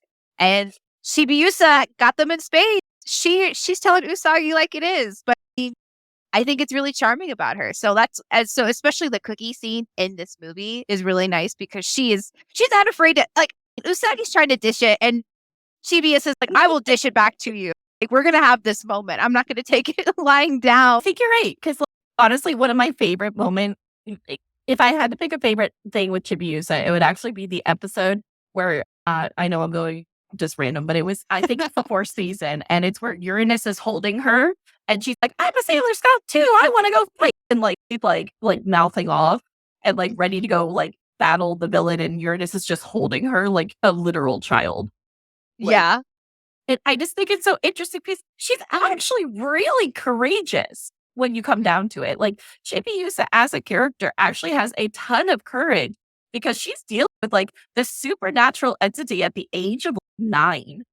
Yeah. I mean, especially like calling back to the first time she gets introduced, like literally she just watched her entire kingdom get wiped out. Her mom is in a coma. Like her mom's literally in this encapsulated thing because of the Millennium Crystal, and she doesn't know if her mom's alive or dead or what's going on. Her father is just an astral being walking around. So essentially her family is gone. Everyone she knows is gone. And literally only Pluto is there, but Pluto can't do anything because she has to fulfill her duty and stay at the gate. So she's like at 9 years old, she's like, all right, I'm going to steal a key. I'm going to now go back into the past and I'm going to do this whole thing. So for a literal child, she's like, she made this whole plan and it worked out. Sure, there's a bunch of hiccups along the way, but it worked out. But the fact that at 9 years old, like she really just was like, I'm going to pull it together and I'm going to save everyone and whatnot. And I think that was really, yeah, like you said, like she's really courageous. And even in the stuff with the season with SuperS and like all the seasons that she's in, like she's really courageous, especially like the parts with like her and Hotaru. Like she wants to save her friend. She's always, I feel like that's like where her and Usagi are really similar. And we see that it's those moments of ChibiUsa's courageousness that we see that, oh, like this is Usagi's daughter. There's those similarities because there's times where we focus so much on them being different that the moments when we get to focus on them being similar to be like, no, they are actually very similar. This is Usagi's daughter. And I just think it's really sweet. I do too. It is actually really cute. So the only thing that I have a problem with, I was waiting for this. Here we go. See, like it was like a loading screen was just like coming. I'm ready. Let's go. Part of the loading screen was me actually having to Google things. So that's fair. I'm here with receipts. The thing about ChibiUsa, like I keep saying, I like her better in the later series. Even the later portion of the manga, I like her a little bit more than the beginning. But yes, the child is about 8 years old physically. Oh, okay. That bitch is 900. Yeah, Tian. That bitch is actually 900 years old. She sure and is. You are telling me that in 900 years old, you can't be asked to not look at the past self of your fucking mom, whose affection you are so desperately trying to get, and you can't be like, we're gonna work on this. You're gonna look at her and be like, you're stupid. I was gonna mention that, and then I was like, you know what? I was like, we're gonna keep going past that because I feel like yeah, she is 900 years old, and the weirdest thing is we mentioned that in the like very early on when she's introduced, and then we never bring it up again, which I think is so interesting because we have it's like that is a canon fact. Like it's in the manga, it's in the anime, it's literally imprinted in everything that they're like, oh yeah, she's 900 years old. But then we never bring it back to that, which I think is really interesting because I feel like there's those moments when she's really mature, kind of call back to it, but not really. Because like kind of just like, oh, like and that's true. If she's 900 years old, why didn't she like learn that? But then again, is it she never learned it because her parents weren't really around to teach her that because they're ruling a kingdom? And I mean, she kind of was just left to her own devices, or is it she just never learned? I personally think that she just never learned because no self-respecting king and queen would just leave their child to their own devices. She has to have had at least a nanny. Yeah, like I will never speak highly of Buns the First, Serenity's mom, but at least she had the Inner Scouts as her nannies. Yeah. I wouldn't even say that they were nannies. Yeah, they were there. They were there, and they were children as well. Yeah. But that's, first of all, that's my problem. Secondly, she felt like such a, well, we need to move the plot along somehow character, where it's like, I guess we can, I don't know, have someone from the future. It felt very like, we'll just put something in. It'll be fine. It's fine. And like I said, it's also the Scrappy Doo syndrome. It is scrap. Where as soon as it's the like smaller, whinier, brattier version of the main character, everyone just instantly hates them. But moving to this movie, the third movie that we are on, bringing it back on track. Yay! I feel she did like even in the span of the hour that the movie is, I feel like she grew. And it's just I don't know. There are so many things about ChibiUsa as a character that I never really enjoyed. And one of the main things was how hard she was on Usagi.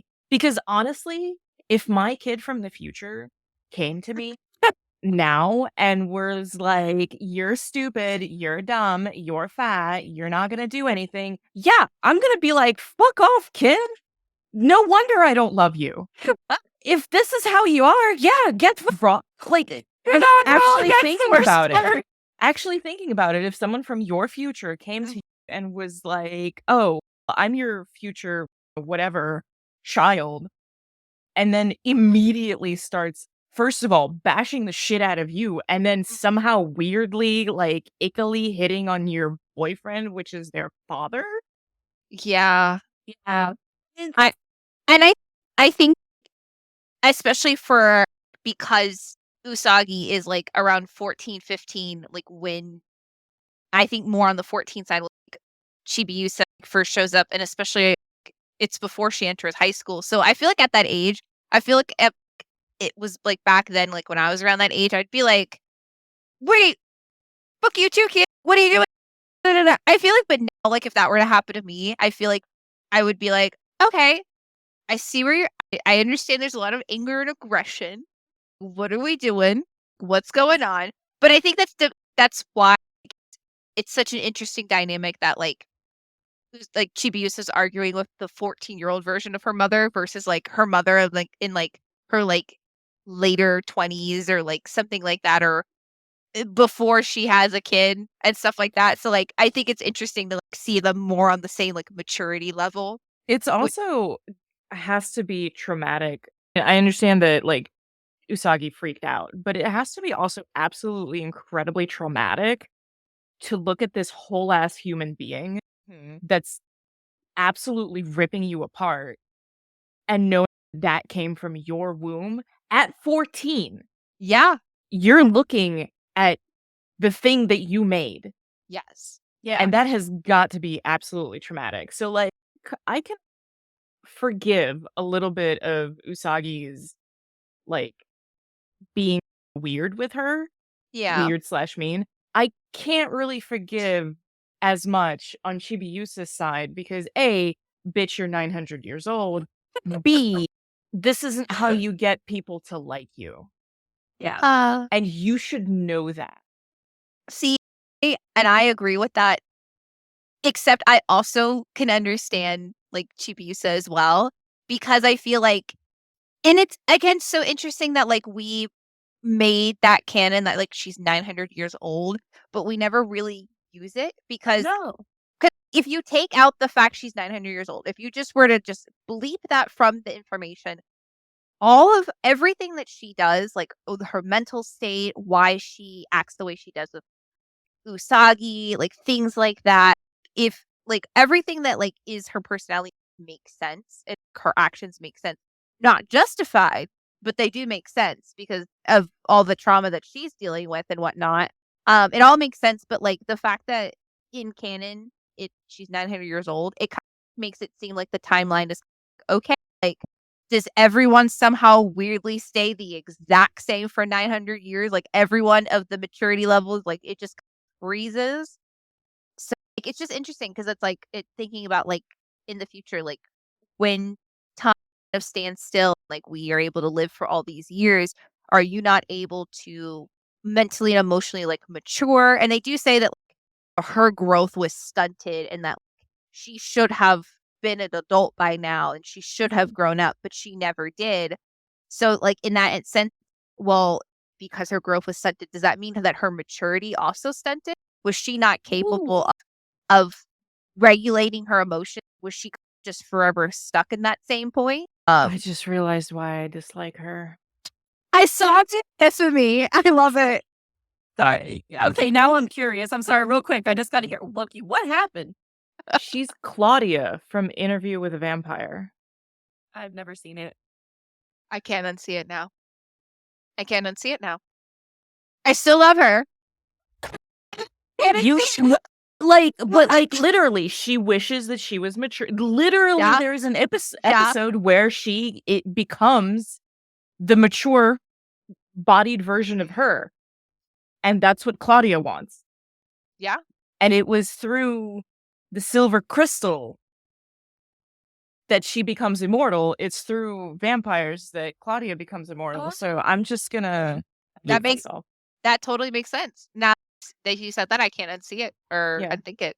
Anyway, so back to this movie, because this is about to become a ChibiUsa episode. Let's go back. And I understand that this is a ChibiUsa movie, but like, real quick, I just want to address the comments real quick. So I just thought they were really good comments. But I agree with Anna of Sunshine on the, as a kid, I always was like, oh my God, please stop being so mean. But honestly, yeah, now I realize she is just being a kid. Like, she is a child, small child, depending. But I'm actually curious about this one. Sailor Denzel says, but in the 90s anime, ChibiUsa is not 900. I could have sworn that they mentioned that in the 90s anime. I know that they mentioned it in the manga because I can see the panel in the manga in my head. Loki, are you fact checking for us? Okay. It makes me like want to break out like my like 90s like peak VHS tapes. Oh yeah, look, literally, right. I have my entire set of manga right there. In case it's needed, pulled up. I love that. I have the 90s like version of the manga. Like I've read them so much the pages are falling out. I've had to like re-glue them into the books and whatnot. I plan on getting the newer updated version of it to be like, this is for reading the correct version. And this for preserving because the pages are literally falling out. Preserve the ancient text. Exactly. The when we called Usagi Bunny and yes, I love those ones. That's my favorite. First of all, I would die for manga Mamoru, but also my favorite thing that particular what was it, Tokyo Pop, that they did was his nickname for her being Buns. I think that's fucking adorable. It's super cute. Like I remember like as a kid when I was reading them, I was so confused. Because I was like, her name isn't Bun or Bunny. It's Usagi. Like, what's going on? And like my mom had to be like, no, sweetie, they did a literal translation of her name. They took the meaning and literally gave it to her. And I was like, oh, okay. But I remember as a kid, I was like, what bunny is in this manga? I'm trying to read Sailor Moon. But it's so cute because especially the nickname, I'm like, oh, it's adorable. It is. It really is. And then last thing, and then I promise we won't turn this into a ChibiUsa episode, Loki. And then the other thing that Anna of Sunshine mentioned is, to me, it always read as ChibiUsa throwing a temper tantrum because she got to see Usagi be so happy, where in her time period, she was rarely present in her life and she was so jealous. Which is a good point because we don't know a lot about Crystal Tokyo in the future. So like, that is a really, like, from the little glimpses we see in ChibiUsa in her seasons, like, it could be that like Usagi was just being a queen, literally couldn't make time for her. Yeah.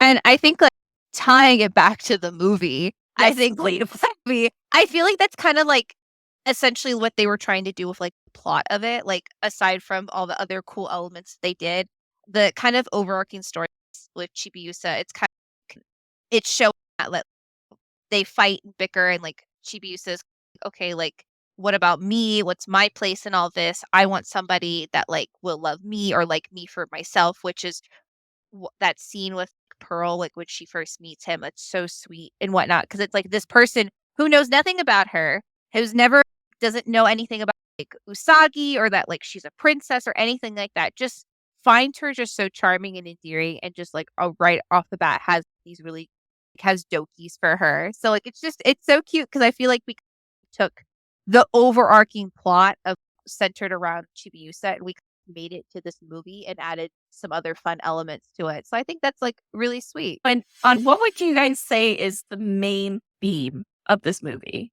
Yes, I have been trying because the first movie to me was about loneliness. The second movie to me was about friendship and love. And then this one, it's like, it's interesting because they retranslated it in the Viz version to sugar energy, which I don't believe was the original in the Pioneer Deep version. I believe it was just like their powers or their energy. So it was like, it's a lot. I don't know. I feel like, at least from when I rewatched it, I got the sense of like childhood and like childlike innocence of like holding on to like those memories of your childhood and things like that, about like growing up and like things like that, because especially like spoiler alert, like when we get towards the end of the climax of the plot, our very beautiful villain is like, I'm gonna protect these children and like they're gonna have their childhood forever, and it's okay to grow up, like you don't have to like you can like you still can hold on to these beautiful memories, and don't be afraid of growing up, like it's just a part of life, and there's so many things you can experience because you're growing up, versus yes, but like also don't disregard like your childhood and like those memories and whatnot, like just hold on to them and like always remember them, like don't ever lose sight of that as you like head into the future. I love that. I actually really like that as like the thing, because like to me that's always been my problem, is like what was this movie about whenever I was able to identify the other. So, but you're right. It's like it's keeping that childhood wonder, and it's like it's the Amazon. No, the Amazon is chant. Don't dream if you don't. What was it? Oh my god! It was that chant that like stuck in my head I forever. was gonna say, you had it. Why do you not have it anymore? Don't dream that your own grown up big dreams are dreams just for kids. There we go. Yes. I was like, I had to get the beat.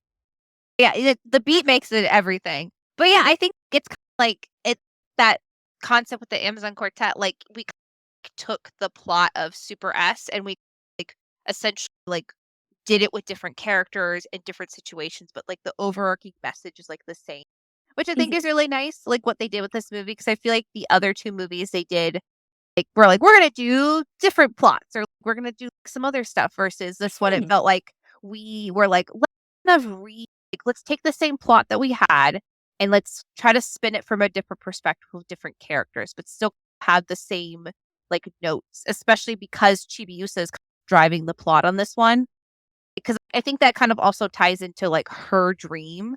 So like kind of like see, not like challenged, but put through the ringer a little bit to be like hold on to like her dream and like her morals and things like that.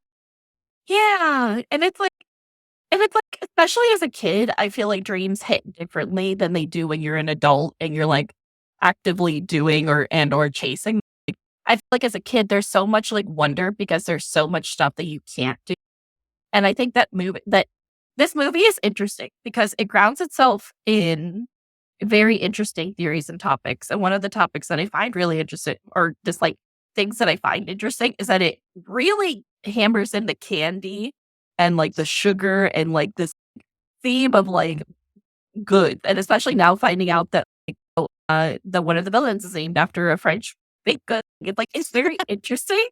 So it's like, but I get it because kids love sugar and candy, and it's like it's a good tie-in to like set the tone.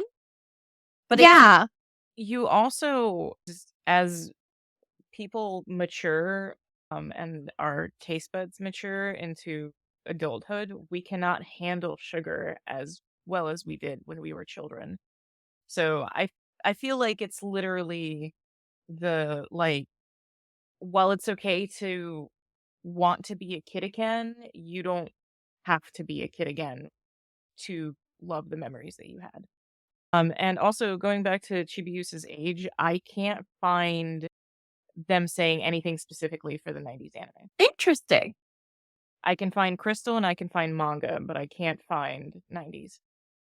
Yeah, because Sailor Dan Bell brought up, I could be wrong, but because the 90s anime and the manga were coming out at the same time, they never explained certain things. For example, in the manga, they explain that the Black Moon can travel through time because of the dark crystals.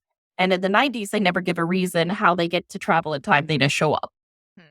which was a very 90s anime Sailor Moon thing to do to get Oh, no yeah. explanation.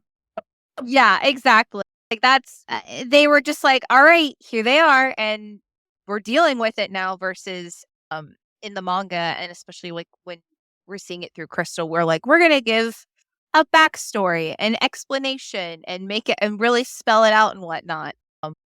But yeah, no, I think because I was reading the manga at the same time and watching the anime in the 90s, I always knew that she was 900 years old.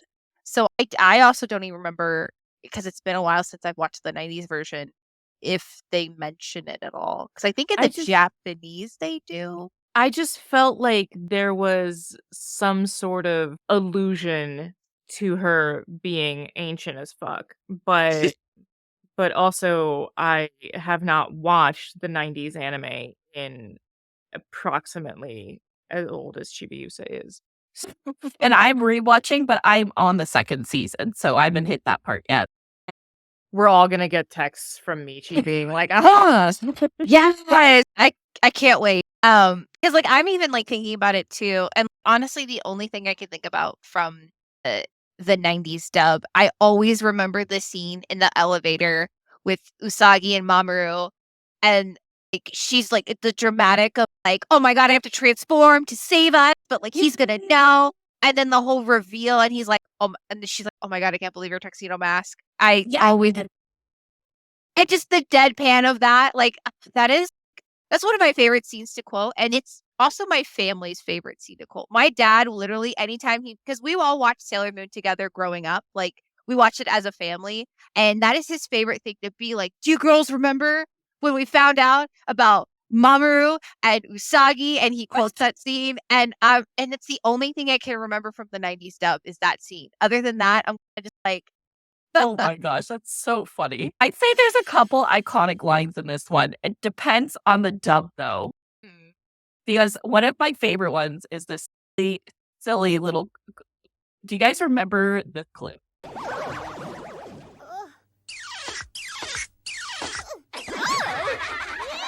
Evil candies? Go Bon Bon Babies! Just that. Just, You're welcome. yes. yeah. Everything about that. Like, to that voice actor, whoever you are, thank you. Oh yeah, they put their entire OC into that. The inflection. Oh my god, he literally was like, this is the single greatest line in this entire movie, and I will say it. He like, my whole career is riding on this one line. But he did, and he did it so well. Oh my god. I'd love to meet that voice actor at a convention and just be like, do you remember this scene? Thank you for this scene. When you were when you were a side villain in a Sailor Moon anime spin-off movie. Yes. Yeah. No, Oh, literally. interesting. Huh. Hang on. So in the Japanese version, the bonbon babies, what they're in when he throws them out. So in this, he says candy wrappers, right? So in the original, it's papillotes, which is French for foil, like candy wrapper foil. And then a bonbon is a candy. Oh. So they're Cool. they're really leaning into the French confectionery. Yeah. Which I feel like Japan has always like a big fascination for French and like French pastries, especially. We have so many animes that like when it's about cooking, we always reference like French pastry. That is like the forefront. It's like always a shoe pastry. It's always all, a show oh, pastry. always. Like you made patisserie, like the whole thing is about them making like French pastries, like specifically. They make other stuff, but that they always are like they're like a shoe and like things like that. They're always referencing that Kitchen Princess, like all these cooking animes, Food Wars. We're always referencing like French cooking. Like Japan is like this type of cooking is amazing. This is it. This is it. No, nothing else. Yeah. So I'm not surprised they always reference it because they really love French pastries, apparently. That's so funny. Like, just finding out how much French theming is in this movie is hilarious. Oh, but I also think that scene gives us one of the emotional, like, pillars of this movie.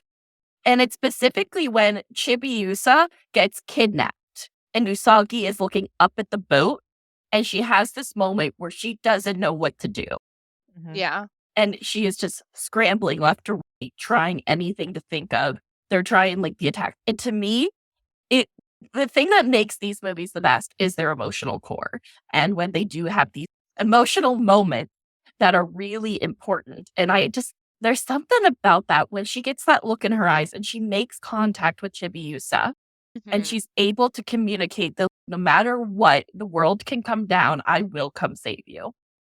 Yeah, and I think it's those moments, like, it felt so much like the moment of, like, internally, like, Usagi's, like, maternal instincts for ChibiUsa, like, really come out and shine. Because it's kinda like that thing that's, like, it's kind of, oh, like, you'll, like, bicker with, like, your sibling or you'll bicker with somebody and whatnot. But in those moments of, like, crisis, like, kind of shows, like, what your true emotions are. Like, I feel like, especially in the beginning, they're, like, bickering and whatnot. They're just like, yeah, whatever. But, like, in a moment of crisis, like, ChibiUsa has been full on snatched. We have no idea where she's going. We have no idea what this enemy is. Usagi is just in full panic mode because she really does love ChibiUsa. Like, that's her literal daughter. Regardless of if she's still a teenager herself, like, she genuinely loves ChibiUsa and she is freaking out because normally we gather intel on the enemy. Like, Ami would be out there with their computer. Like, we would be down in, like, our secret base, like, in the arcade, like, with all this information. We have no idea who this enemy is. And so Usagi's freaking out. She's like, if we don't catch this boat, like, then where are they going? Will we be able to catch up with them? Like, we can't fly. We don't have anything to fly yet and whatnot. Like, Usagi doesn't have wings yet. She can't go there. This isn't Eternal. She doesn't have magical wings that, like, come out of nowhere. Like, the scouts can do a lot of things, but we have not. We can, like, teleport to, like, the moon, but we can't fly after this ship. So she's freaking out. Today's though, I swear to God, that one moment in Stars when she's like, I'm gonna go save Mamo, and then she just, like, eats herself up in the air, and I'm like, where are you going? Exactly. And that's the thing She's is on a that, like, mission. she is on a mission. But yeah, but I mean, they are very grounded, and I feel like it's, like, nice to see Usagi have that kind of moment of, like, helplessness because it makes that emotion, like, feel really real and just shows her love for ChibiUsa. That it's like at the end of the day, we still love each other, even though we, like, fight about some cookies and which ones Mamoru are gonna eat. Like, we still love each other. Like, she doesn't wish actual harm on ChibiUsa. Yes. Which is I don't know. The more I watched this movie, because actually this was my least favorite movie at the beginning of doing the movies. ChibiUsa looks freaking demonic whenever she opens her eyes and there's no pupils. Yeah, no, I see. So it was so wild, but that's the thing is that when they edited it, like, it's so, like, when they do that, it's kind of that sense of, like, oh, what's happening? Which is why it was so cool when they did that in the trailers. Like, it was just, like, a cool thing. And then Viz, love. Thank you for the dub, the updated dub, the trailer. Oh, somewhere between the Biz dub and the Pioneer dub, there's a perfect. Somewhere in between. Somewhere in between. But especially, at least Toonami is out here making a banger of trailers and whatnot. Very much so. And something else funny that I wanted to bring up about the three birds. Why are they the only three guards in this entire castle? I don't think that they are. You don't think so? No. The other ships. Where is everybody else then? It is safe to presume that all the other places that have these fairies abducting children, a la Pied Piper of Hamelin, they're just actually getting their jobs done. Oh, that's why I'm confused. Yeah. Whereas, unfortunately, those three, because Peru's not a bad fairy, those three landed in Japan. Yeah. And in Japan, there's Sailor Moon. Yeah. Okay. The Power Ranger. Because the fucking what's it called? The newscaster was like, there's these abductions have happened in 41 cities on 27 countries. Yeah. So they're just wrapping them up globe round. Yeah, they World are. tour. And like when the ships are like docking again, we do see in the background that there is other ships, and they're all successful. They're full of children, and like they're getting the job done. But like they just happen to land in the one place that has Sailor Moon in it. Bad luck. Though I gotta say, just like looking at them, like look at these three children. Like they are children in themselves, but like their designs are just immaculate. You can definitely tell who was supposed to be the leader. We love a 90s logic of we got to make it obvious, guys. Who is the leader? And also, who is the older brother? Yes. Pettidu. He's always going to be Pettidu. I don't even care. He's going to be Pettidu, and that one's always going to be Pupudan. Yeah. Because he's doo-doo. And also, too, especially for the other two, I feel like we were like, okay, guys, like, they can have fun designs, but let's not get too crazy with them. Because they have, like, very rounded circle shapes of their faces. And our very obvious shonen protagonist in the middle had, like, that very soft, like shoujo, like, face and whatnot, versus the other two. They're like, we're going to have them be there, but they cannot be more attractive. But they're the there. side squared characters. Yeah, exactly. At first, I thought you were going to say that their designs were like more normal and make sense. And I was going to be like, what in the world hairstyle makes sense with this? No. Do you think that's hair or do you think that's a hat? I thought that was hair. I thought it was a hat. I thought he was bald and he was sporting that fabulous hat. See, yeah, I thought it was like supposed to be like one of those hats that you could just make and it just like fans out, because look at his flute. Like his flute is made of the same kind of greenery with the same orbs. So I thought maybe he made like his flute and his hat to go with to match. He's like, my accessories got to match each other. See, in my mind at first, I thought it was just like he took some got to be and like went. Wow. You are doing Oranji a disservice, madam. Oh my god, Sailor Denzel says they're giving Monster of the Week. They are giving Yes. Oh my gosh. And I just love those two so much. Love those three. Like, just wild designs. Absolutely wild designs. But also, they're fairies. So, human logic out the window. They're probably peak fairy fashion. And it's not supposed to be. And shitting on them. So, how do you feel? You feel silly. You feel silly. Maybe his hair is the green stuff. And he's just au naturel. So now you're an asshole. No, to be completely honest, I do absolutely love Banan and Oranji. They are some of my favorites. If I was not absolutely dead set on cosplaying Pettidu, I would have cosplayed any of the other three. I do have a group of fairies that like we're at my word, we are ready to work on them. So here for it. I love Monica that. is one of them. I'm so here for it. Yes. I love If I remember correctly, Monica is going to be Pupudan. Yes. I love it's like the bat signal. They're just waiting for it. Yeah, They're like, truly. we're ready. We're ready. Say the word. Summon the bat signal, and everyone just starts going. It could be the middle Everyone of the night. just furiously sewing. It could be the middle of the night, and they just rise, and they're like to the side, and they just start sewing. And it's like, sweetie, what are you doing? Stop. I can read. It does not matter. The 3 o'clock fairy is here.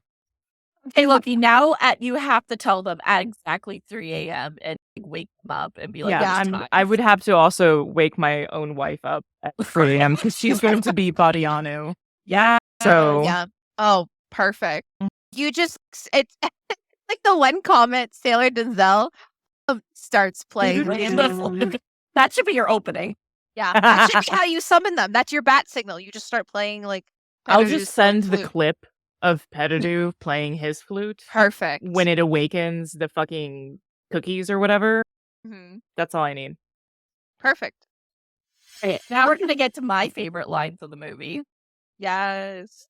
So it's only in Japanese, sadly, because they edited the hell out of this movie. But it's when Uranus and Neptune, like a world where children never grow up, and Neptune's like, there's so many more fun things to do as an adult. They don't need to do this. And then it's just, did you see the like eyebrows? You see her like soft blushing up. She's just like, and I love, she's so demure, just standing there like, they're talking about sex. You know what's actually really funny? I have, in real life, used that line. Really? Yes. There was something, I don't remember what Selene and I were talking about. We were having a conversation, and then I was like, yeah, but there's certain things that adults can do that children can't, or something along those lines. And she was like, did you just quote the Sailor Moon movie at me? And I'm like, yes, maybe. Oh, that's iconic. But yeah, I love that scene because I remember I was watching the Viz Media dub with my girlfriend, and she also loves Haruka and Michiru as well. And when we saw that scene, we both just like turned to each other and we just started laughing. Like we're like, what are you talking about? Because it's one of those moments where they feel like so much older than them. Like they just feel so much wiser than them because they're supposed to be around the same age, but they feel like so, especially they are literally like on, not like almost like a literal pedestal. Like the inner scouts are down here and they're like all the way up here and they're talking about this very like adult conversation and whatnot. And it's kind of, the other scouts are probably like, why? What'd you do? Nothing, children. Nothing. You'll know about this when you're older. Because they never have these conversations while the inner scouts are like immediately right there. They always are like, Michiru's real sly. She's like, drops like this like one liner, and Haruka's like, be cool, the princess is nearby. Don't let her know that don't let her know. She'd be the last to know, to be fair, out of all of them together. Oh, yeah. Like, she's just so in love. They're such great friends. Quote the They're roommates. They're girls and cousins, too. Yeah. A literal. The cousins holding hands. Must be. But I have to highlight that moment just because, like, chef's kiss. Just, like, it's so good. You literally had the gays come in, do a sex joke, and then it's like that was their like, and pretty much ollie out. That was that literally, yeah. But that's the thing. That's what I love is that they literally were like, okay, guys, our target audience with this scene, we're gonna get them. We'll get them with this one scene. Getting the lesbians. Yeah. They're like, the lesbians do the scene, and they're like, and now watch the money come in. Mm-hmm. And it does. We're all just sitting here and we're just like, yeah. To be fair, I'm surprised that Viz didn't put it in their trailer. It's not important to the plot line. I'm gonna wake up to a copyright strike from Viz particularly. Cease and desist. They're gonna be like, we didn't appreciate our editing. We worked really hard and it was a whole team of people. That was not very nice. And Mike was working really hard on Windows Media Player. Should I have 3 all-nighters to really come up with this? Like, I'll know. And we always say in the show that we're like never disrespectful or anybody in any of the production team, but it's like we have our opinion. Yeah. Oh, I have opinions on a lot of things that are corporate for Sailor Moon. Oh yeah. Like, and that's the thing is like, and it's the thing about the trailer though is that we keep coming back to it. They literally gave away the entire plot. That's the whole problem. If they had just cropped it down to where we didn't give away the plot, then it would be a good trailer because the beginning was great. I love like with just like sleeping, her eyes just like open, and we have those sound effects. Perfection. Amazing. Perfection. We just the second half we fumbled it completely, so we just needed to not do that. Yes, and oh my god, Anna of Sunshine brings up one of my favorite quotes in the entire universe. So, yes, oh my gosh, I'll never forget they say in a scene, I don't listen to that kind of talk outside of the bedroom, when literally Michiru is teasing Haruka about eating too many sweets. And don't forget, Haruka is dangling for her life during this conversation. This isn't just them being like cute at a cafe. No, she's literally holding her as she dangles her body from a building.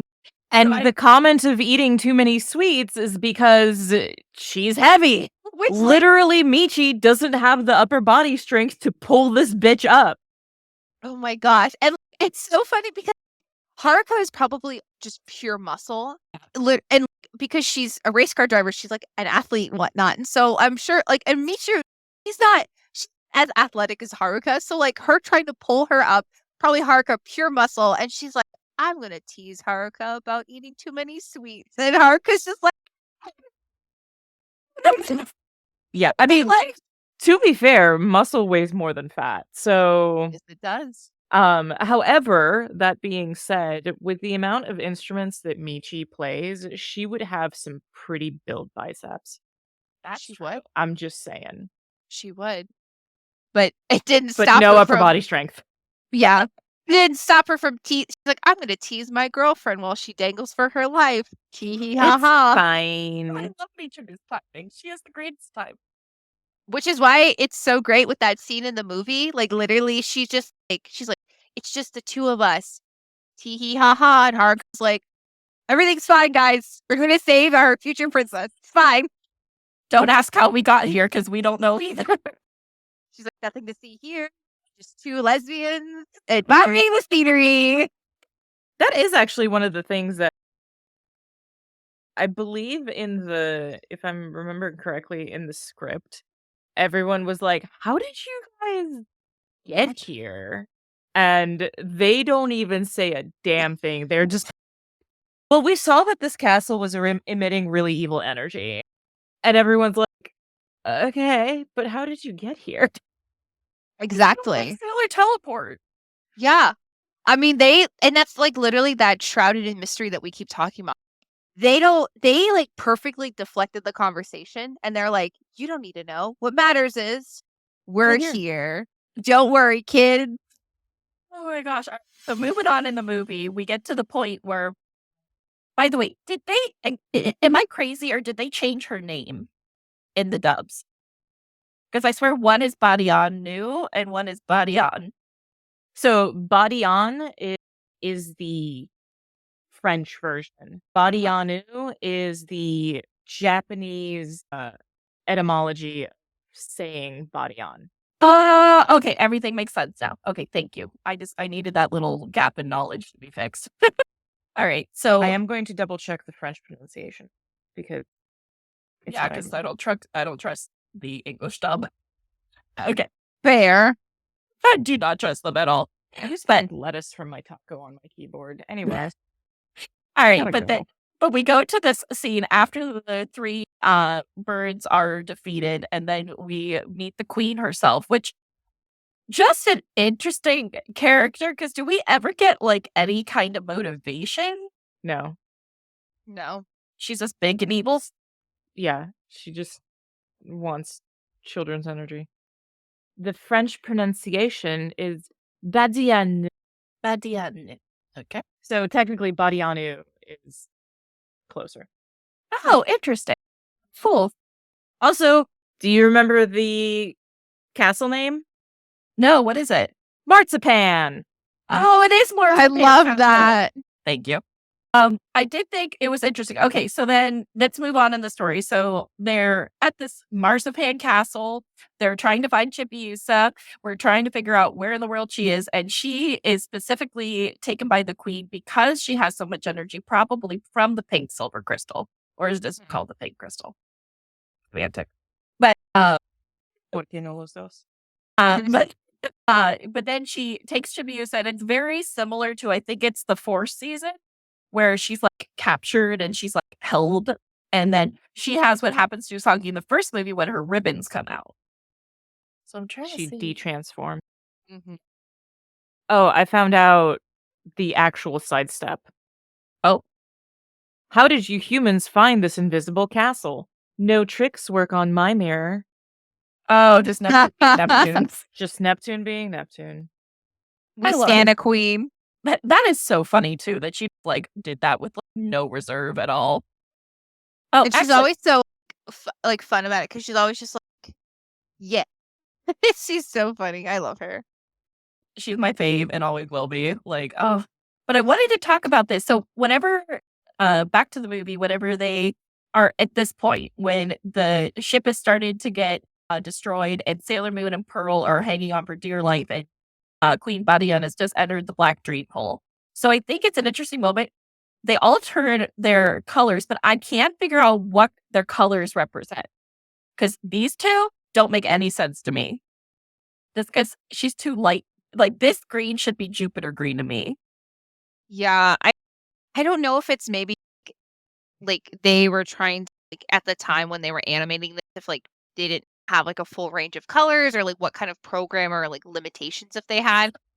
But like I feel like at the same time they were all right, guys, like it could be that like when they're animating this, they might have been almost too close in color because technically Michiru should be more of like a teal and like a deeper teal, like more like an emerald, and Jupiter is very green. So I feel like they did that because they're on screen together. They had to differentiate them too. So I think that's why, at least that's from what I'm seeing, is that like we had to make Jupiter lighter and like to really sell it. It's like, hey guys, they are in fact Neptune and Jupiter on screen. They could have just not been able to get as much nuanced character or nuanced color between the two to get the tones right. But also, technically, Jupiter is the color of olive oil. Huh? Jupiter, Really? right now, is the color of olive oil. Okay. And a lot of her stuff is centered around, like, the olive tree and actual Zeus and all of that stuff. It's very Greek centric, even more so than the rest of them. So that's a good point. I didn't think it, and I believe that's a really interesting point because Jupiter does get a ton of tie-in to Zeus. But also, if we weren't dissecting it, we would not have paid attention to it. True. And I believe Sailor Denzel and I were talking about it the other day, and I believe Sailor Denzel said it could have been also the color of their attacks. Yeah. So that was just another, I don't know. I just thought it was an interesting point, and I just wanted to bring it up just because I thought all their color choices were like really interesting. It's like Uranus is yellow. And like Pluto is essentially pink from what I can see. And I think kind of what you were saying about like their attack makes sense because it's kind of like we also see like those like bubbles and everything. It's their other color. Oh, like their alternative. Yeah. Because, oh my God. So, for example, for Uranus, gold is very hard to animate. So, and gold is one of her colors. So they went with yellow. And then with Pluto, they probably didn't do her deep purple because the background was very deep. Oh. So honestly, it's for aesthetic reasons only, more than likely. Yeah. Okay, that makes sense. And like I said, if we weren't dissecting it, we wouldn't give a flying fuck. Yeah. Nope. I mean, we're literally like pausing it at the scene and like looking at it, like dissecting it and whatnot. Because I feel like, especially when I first watched it and when I was rewatching it again with my girlfriend, I didn't pay a single attention to that. I was just like, look at them go, look at them colors. We have to, I think, because we're literally sitting down and talking about it. Like, that's something only we have noticed. And it gets the point across no matter what the color is because they're detransformed. You understand that. Yeah. Then to keep moving towards the ending, there is a scene I wanted to talk about, and it is whenever Usagi is in a dream coffin. And it's when Mamo is being the biggest dick in the entire universe towards ChibiUsa. Like, father of the worst year. Yeah. Like, oh, God. And but I love that Usagi's line to him is, Mamo, you're even cute. What is it? Like, handsome in my dreams. Yeah. And like, what send off. It was so good because I feel like in that moment it was so mature of Usagi because like, in a way, like in her moment of like anger and frustration, she would have wanted him to say that, but like that's not actually what she needed to hear. and whatnot. And in her moment of frustration, she's probably like, you're not on my side. And then in her dream world that's been warped, she gets essentially what she wanted. And she's able to step back and be like, this is not what I want at all, because this is not how you would be. Like, this is not the person I'm in love with and whatnot. So I think that's so sweet, especially that send off. She's just like, because in a way she's probably like, is it you or is this a weird version of you? And she's just really like, drops the one-liner and whatnot. But yeah, oh God, that scene is so frustrating because I'm like, oh, and these Mamoru. But then Usagi, just that moment of maturity, I'm just like, oh, chef's kiss. It's so good. It's so good.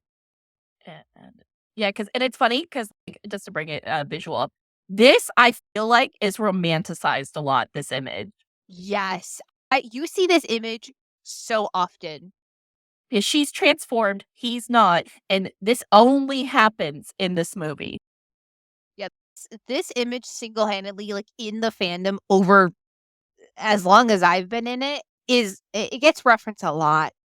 And I think it's a very interesting thing because like it like really like brings to the forefront that she's Sailor Moon and like she's Mamoru.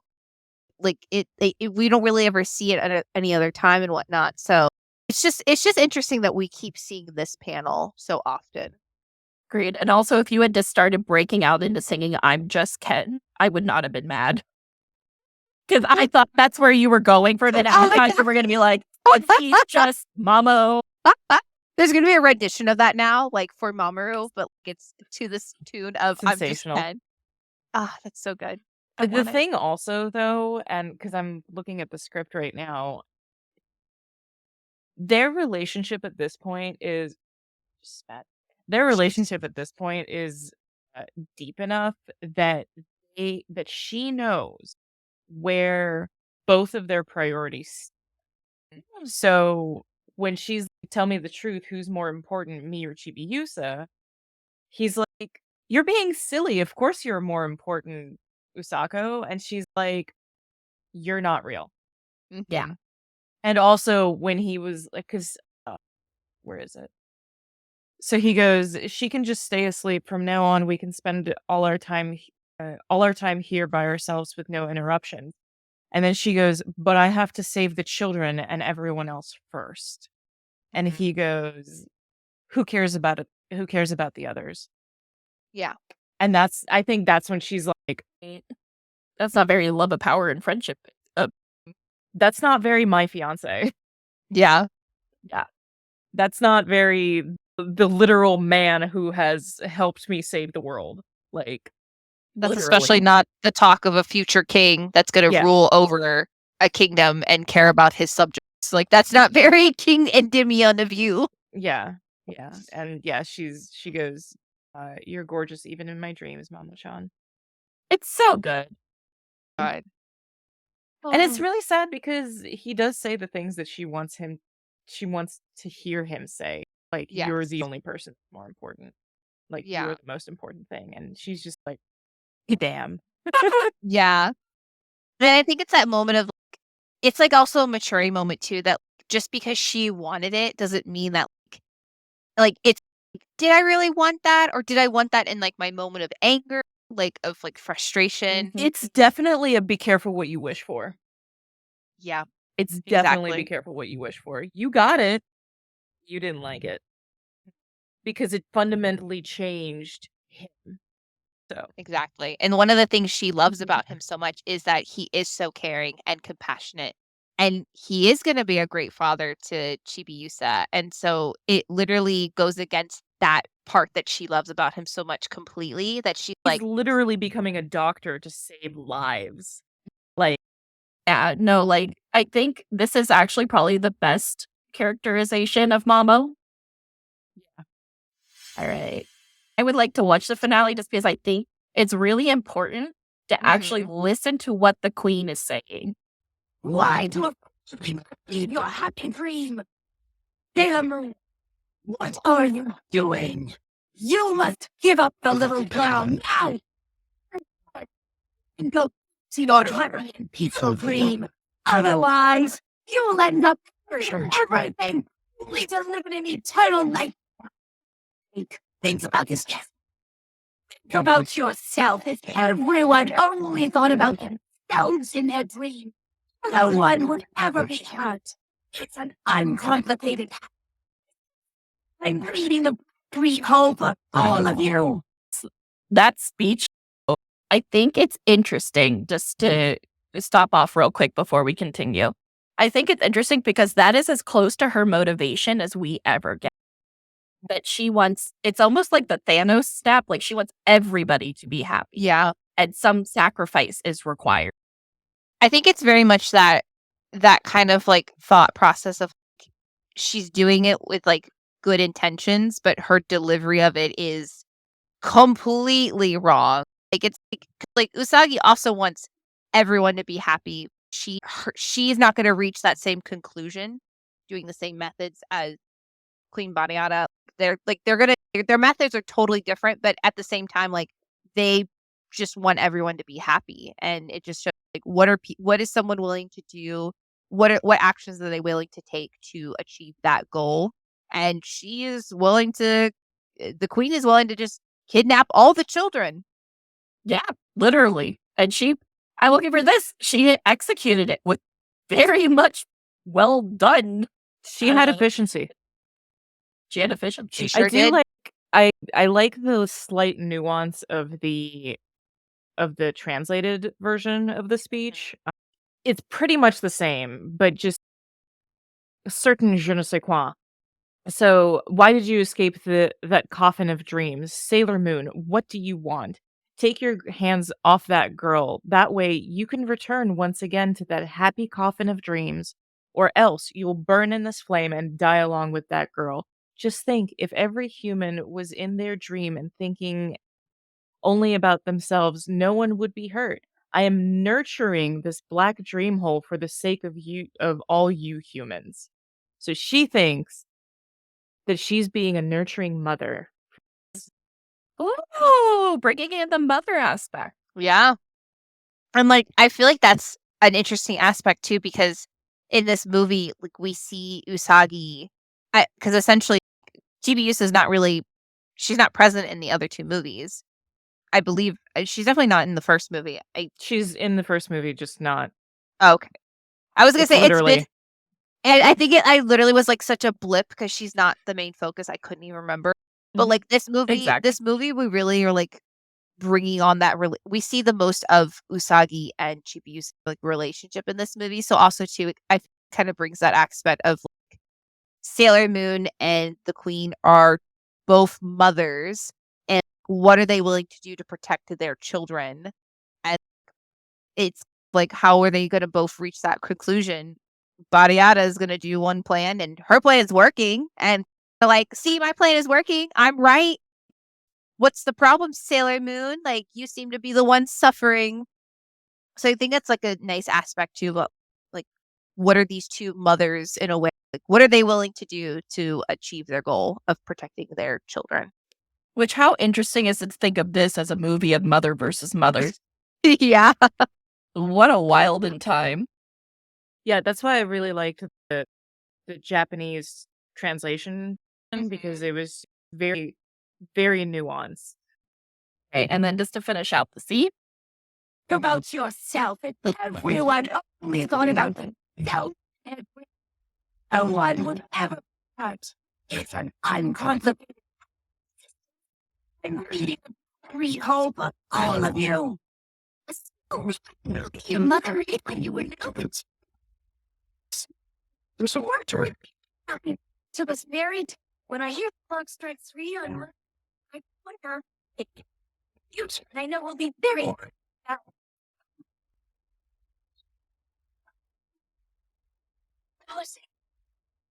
I just love that. So how do you guys feel about the ending? I think it's really sweet, and I feel like it really wraps up the plot in a really nice way. And like and again, like I really love like all the callbacks and like tie-ins that I feel like this movie does, which is really nice. And I feel like that kind of, it really was a callback to the cookie scene, like the very beginning. So like it's nice to like have that final callback to it to wrap things up towards the end. Hey, can I rant real quick? Go for it. My wife just now brought to me the original Pioneer 3D set, uncut, special editions. I could have watched all of these in fucking Japanese. You've been wanting to since the Oh no! Anyway, here's what they look like. Amazing. And The pink, gold, and blue covers. Yes, Promise of a Rose, Hearts and Ice, Never Gonna Leave These Titles Die.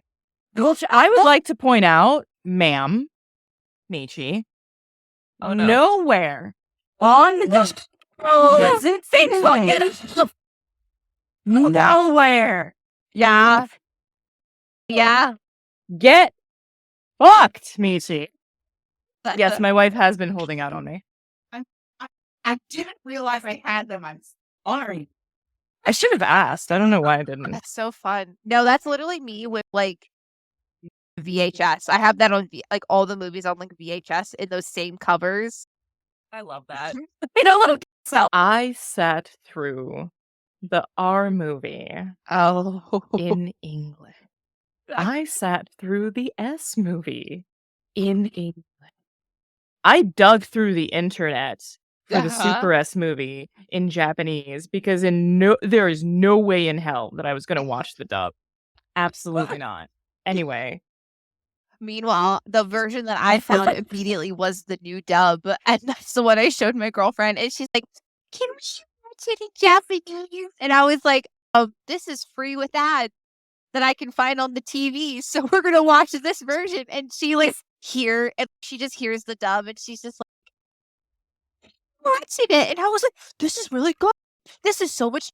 I was like, is this like they've really improved it? It's like since the original version of this movie.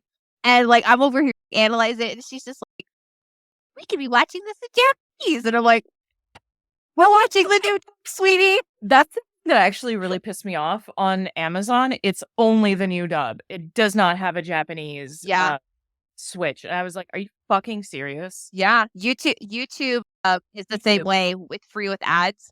Because I'm thinking, oh, clearly they're going to have it as like a version that you can switch. Because on Hulu, if you're watching the series, they have the dub. And I'm thinking, it's going to be the same way. And then it wasn't an option. I was like, well, I'm not going to break out the VHS tapes. And we're just going to watch this version. It's free with ads. Which is why I want to highlight the deep dub as much as I have been tonight, because you can barely find a copy of that existence. Yes. I found it. I actually found it pretty well online. Really? See, I hadn't found it until this year. This was the first one. And also on you are killing me in the comments. Listen. I feel like it was actually harder to find it in Japanese, especially because we've redubbed it. It's like harder to find now. And so I think it's like literally because like we've made Sailor Moon accessible that they're like, okay, we don't need this other stuff. And it's like, wait, but we want the Japanese version. Like we want all these other versions. Hang on a second. Don't get rid of everything. Yeah. It's like, we don't need this anymore. Fucking like Fiori. You're still upset about the first one.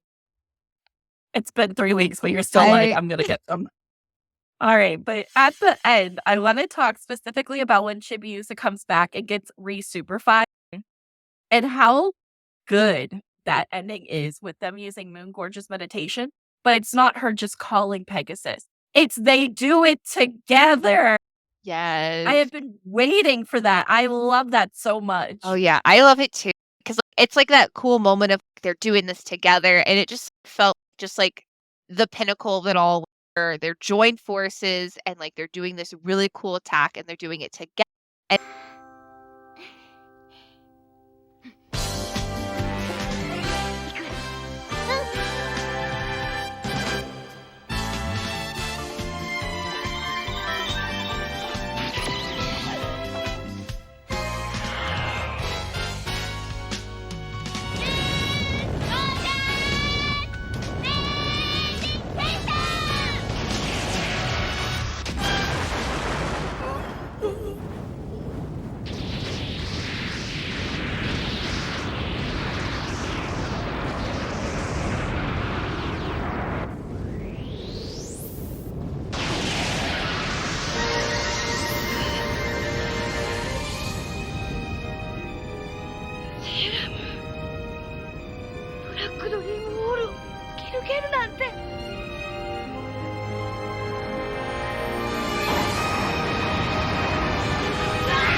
And it just was such a nice, I feel like, attack to like really drive home that like we're defeating you, like we're gonna be the victors of this, and it just I thought it was so good. I thought it was so good. It was also a really good, like, the power of mother and the child sort of moment. Oh, that is actually a really cute. I didn't even realize that. Yeah, they Yes, were it actually on is. the same wavelength for once. Yeah. That's true. It is for what? For a single Yes. Like they may argue as like people, but like when it comes to like saving the world, at least they're on the same page. More or less. Yeah, we're gonna keep it. But all right, and then question that I asked, which I think we all agree, but this one I think is the closest. Does this movie affect the series at all? I feel like it's like yes and no. Like I feel like it adds to the series, and I feel like it's like a nice. It talks about like themes that we really love, so like the mother and daughter aspect of like Sailor Moon and ChibiUsa, like the bringing like more like roundedness to like ChibiUsa's character and things like that. But at the same time, I feel like because it's so encapsulated and we could just fit it in the the timeline, like we're actually able to with this movie, I feel like it doesn't affect it in the way that like it like severely alters things or like things. It feels like it's kind of like a weird like left turn of this whole thing. I feel like it's like beautifully like it's just like we can put you right here and it doesn't affect anything overall. I think it just like adds to it. I think if you watch the series and never put an eyeball to this movie, you would be fine. But if you do watch the movie and the series, you're better for it. I like it. It drives home certain topics and aspects, I feel. I agree. Hey, I agree. And then any last thoughts, theories, anything on this movie? Peter got his wing back. Yeah. See, my brain is just in it. The little like surprise face where The Japanese. Yeah, I think that's where I was watching it. Okay, cool. Yeah. I can't wait to go watch that after this. Pluto TV has the okay. Thank you, Sailor Denzel, for letting us know the Pluto TV app has the Japanese dub. Woohoo! Nice. Right. But otherwise, I just have to say I have a better appreciation for this movie than I ever did as a child because just the good. Just good.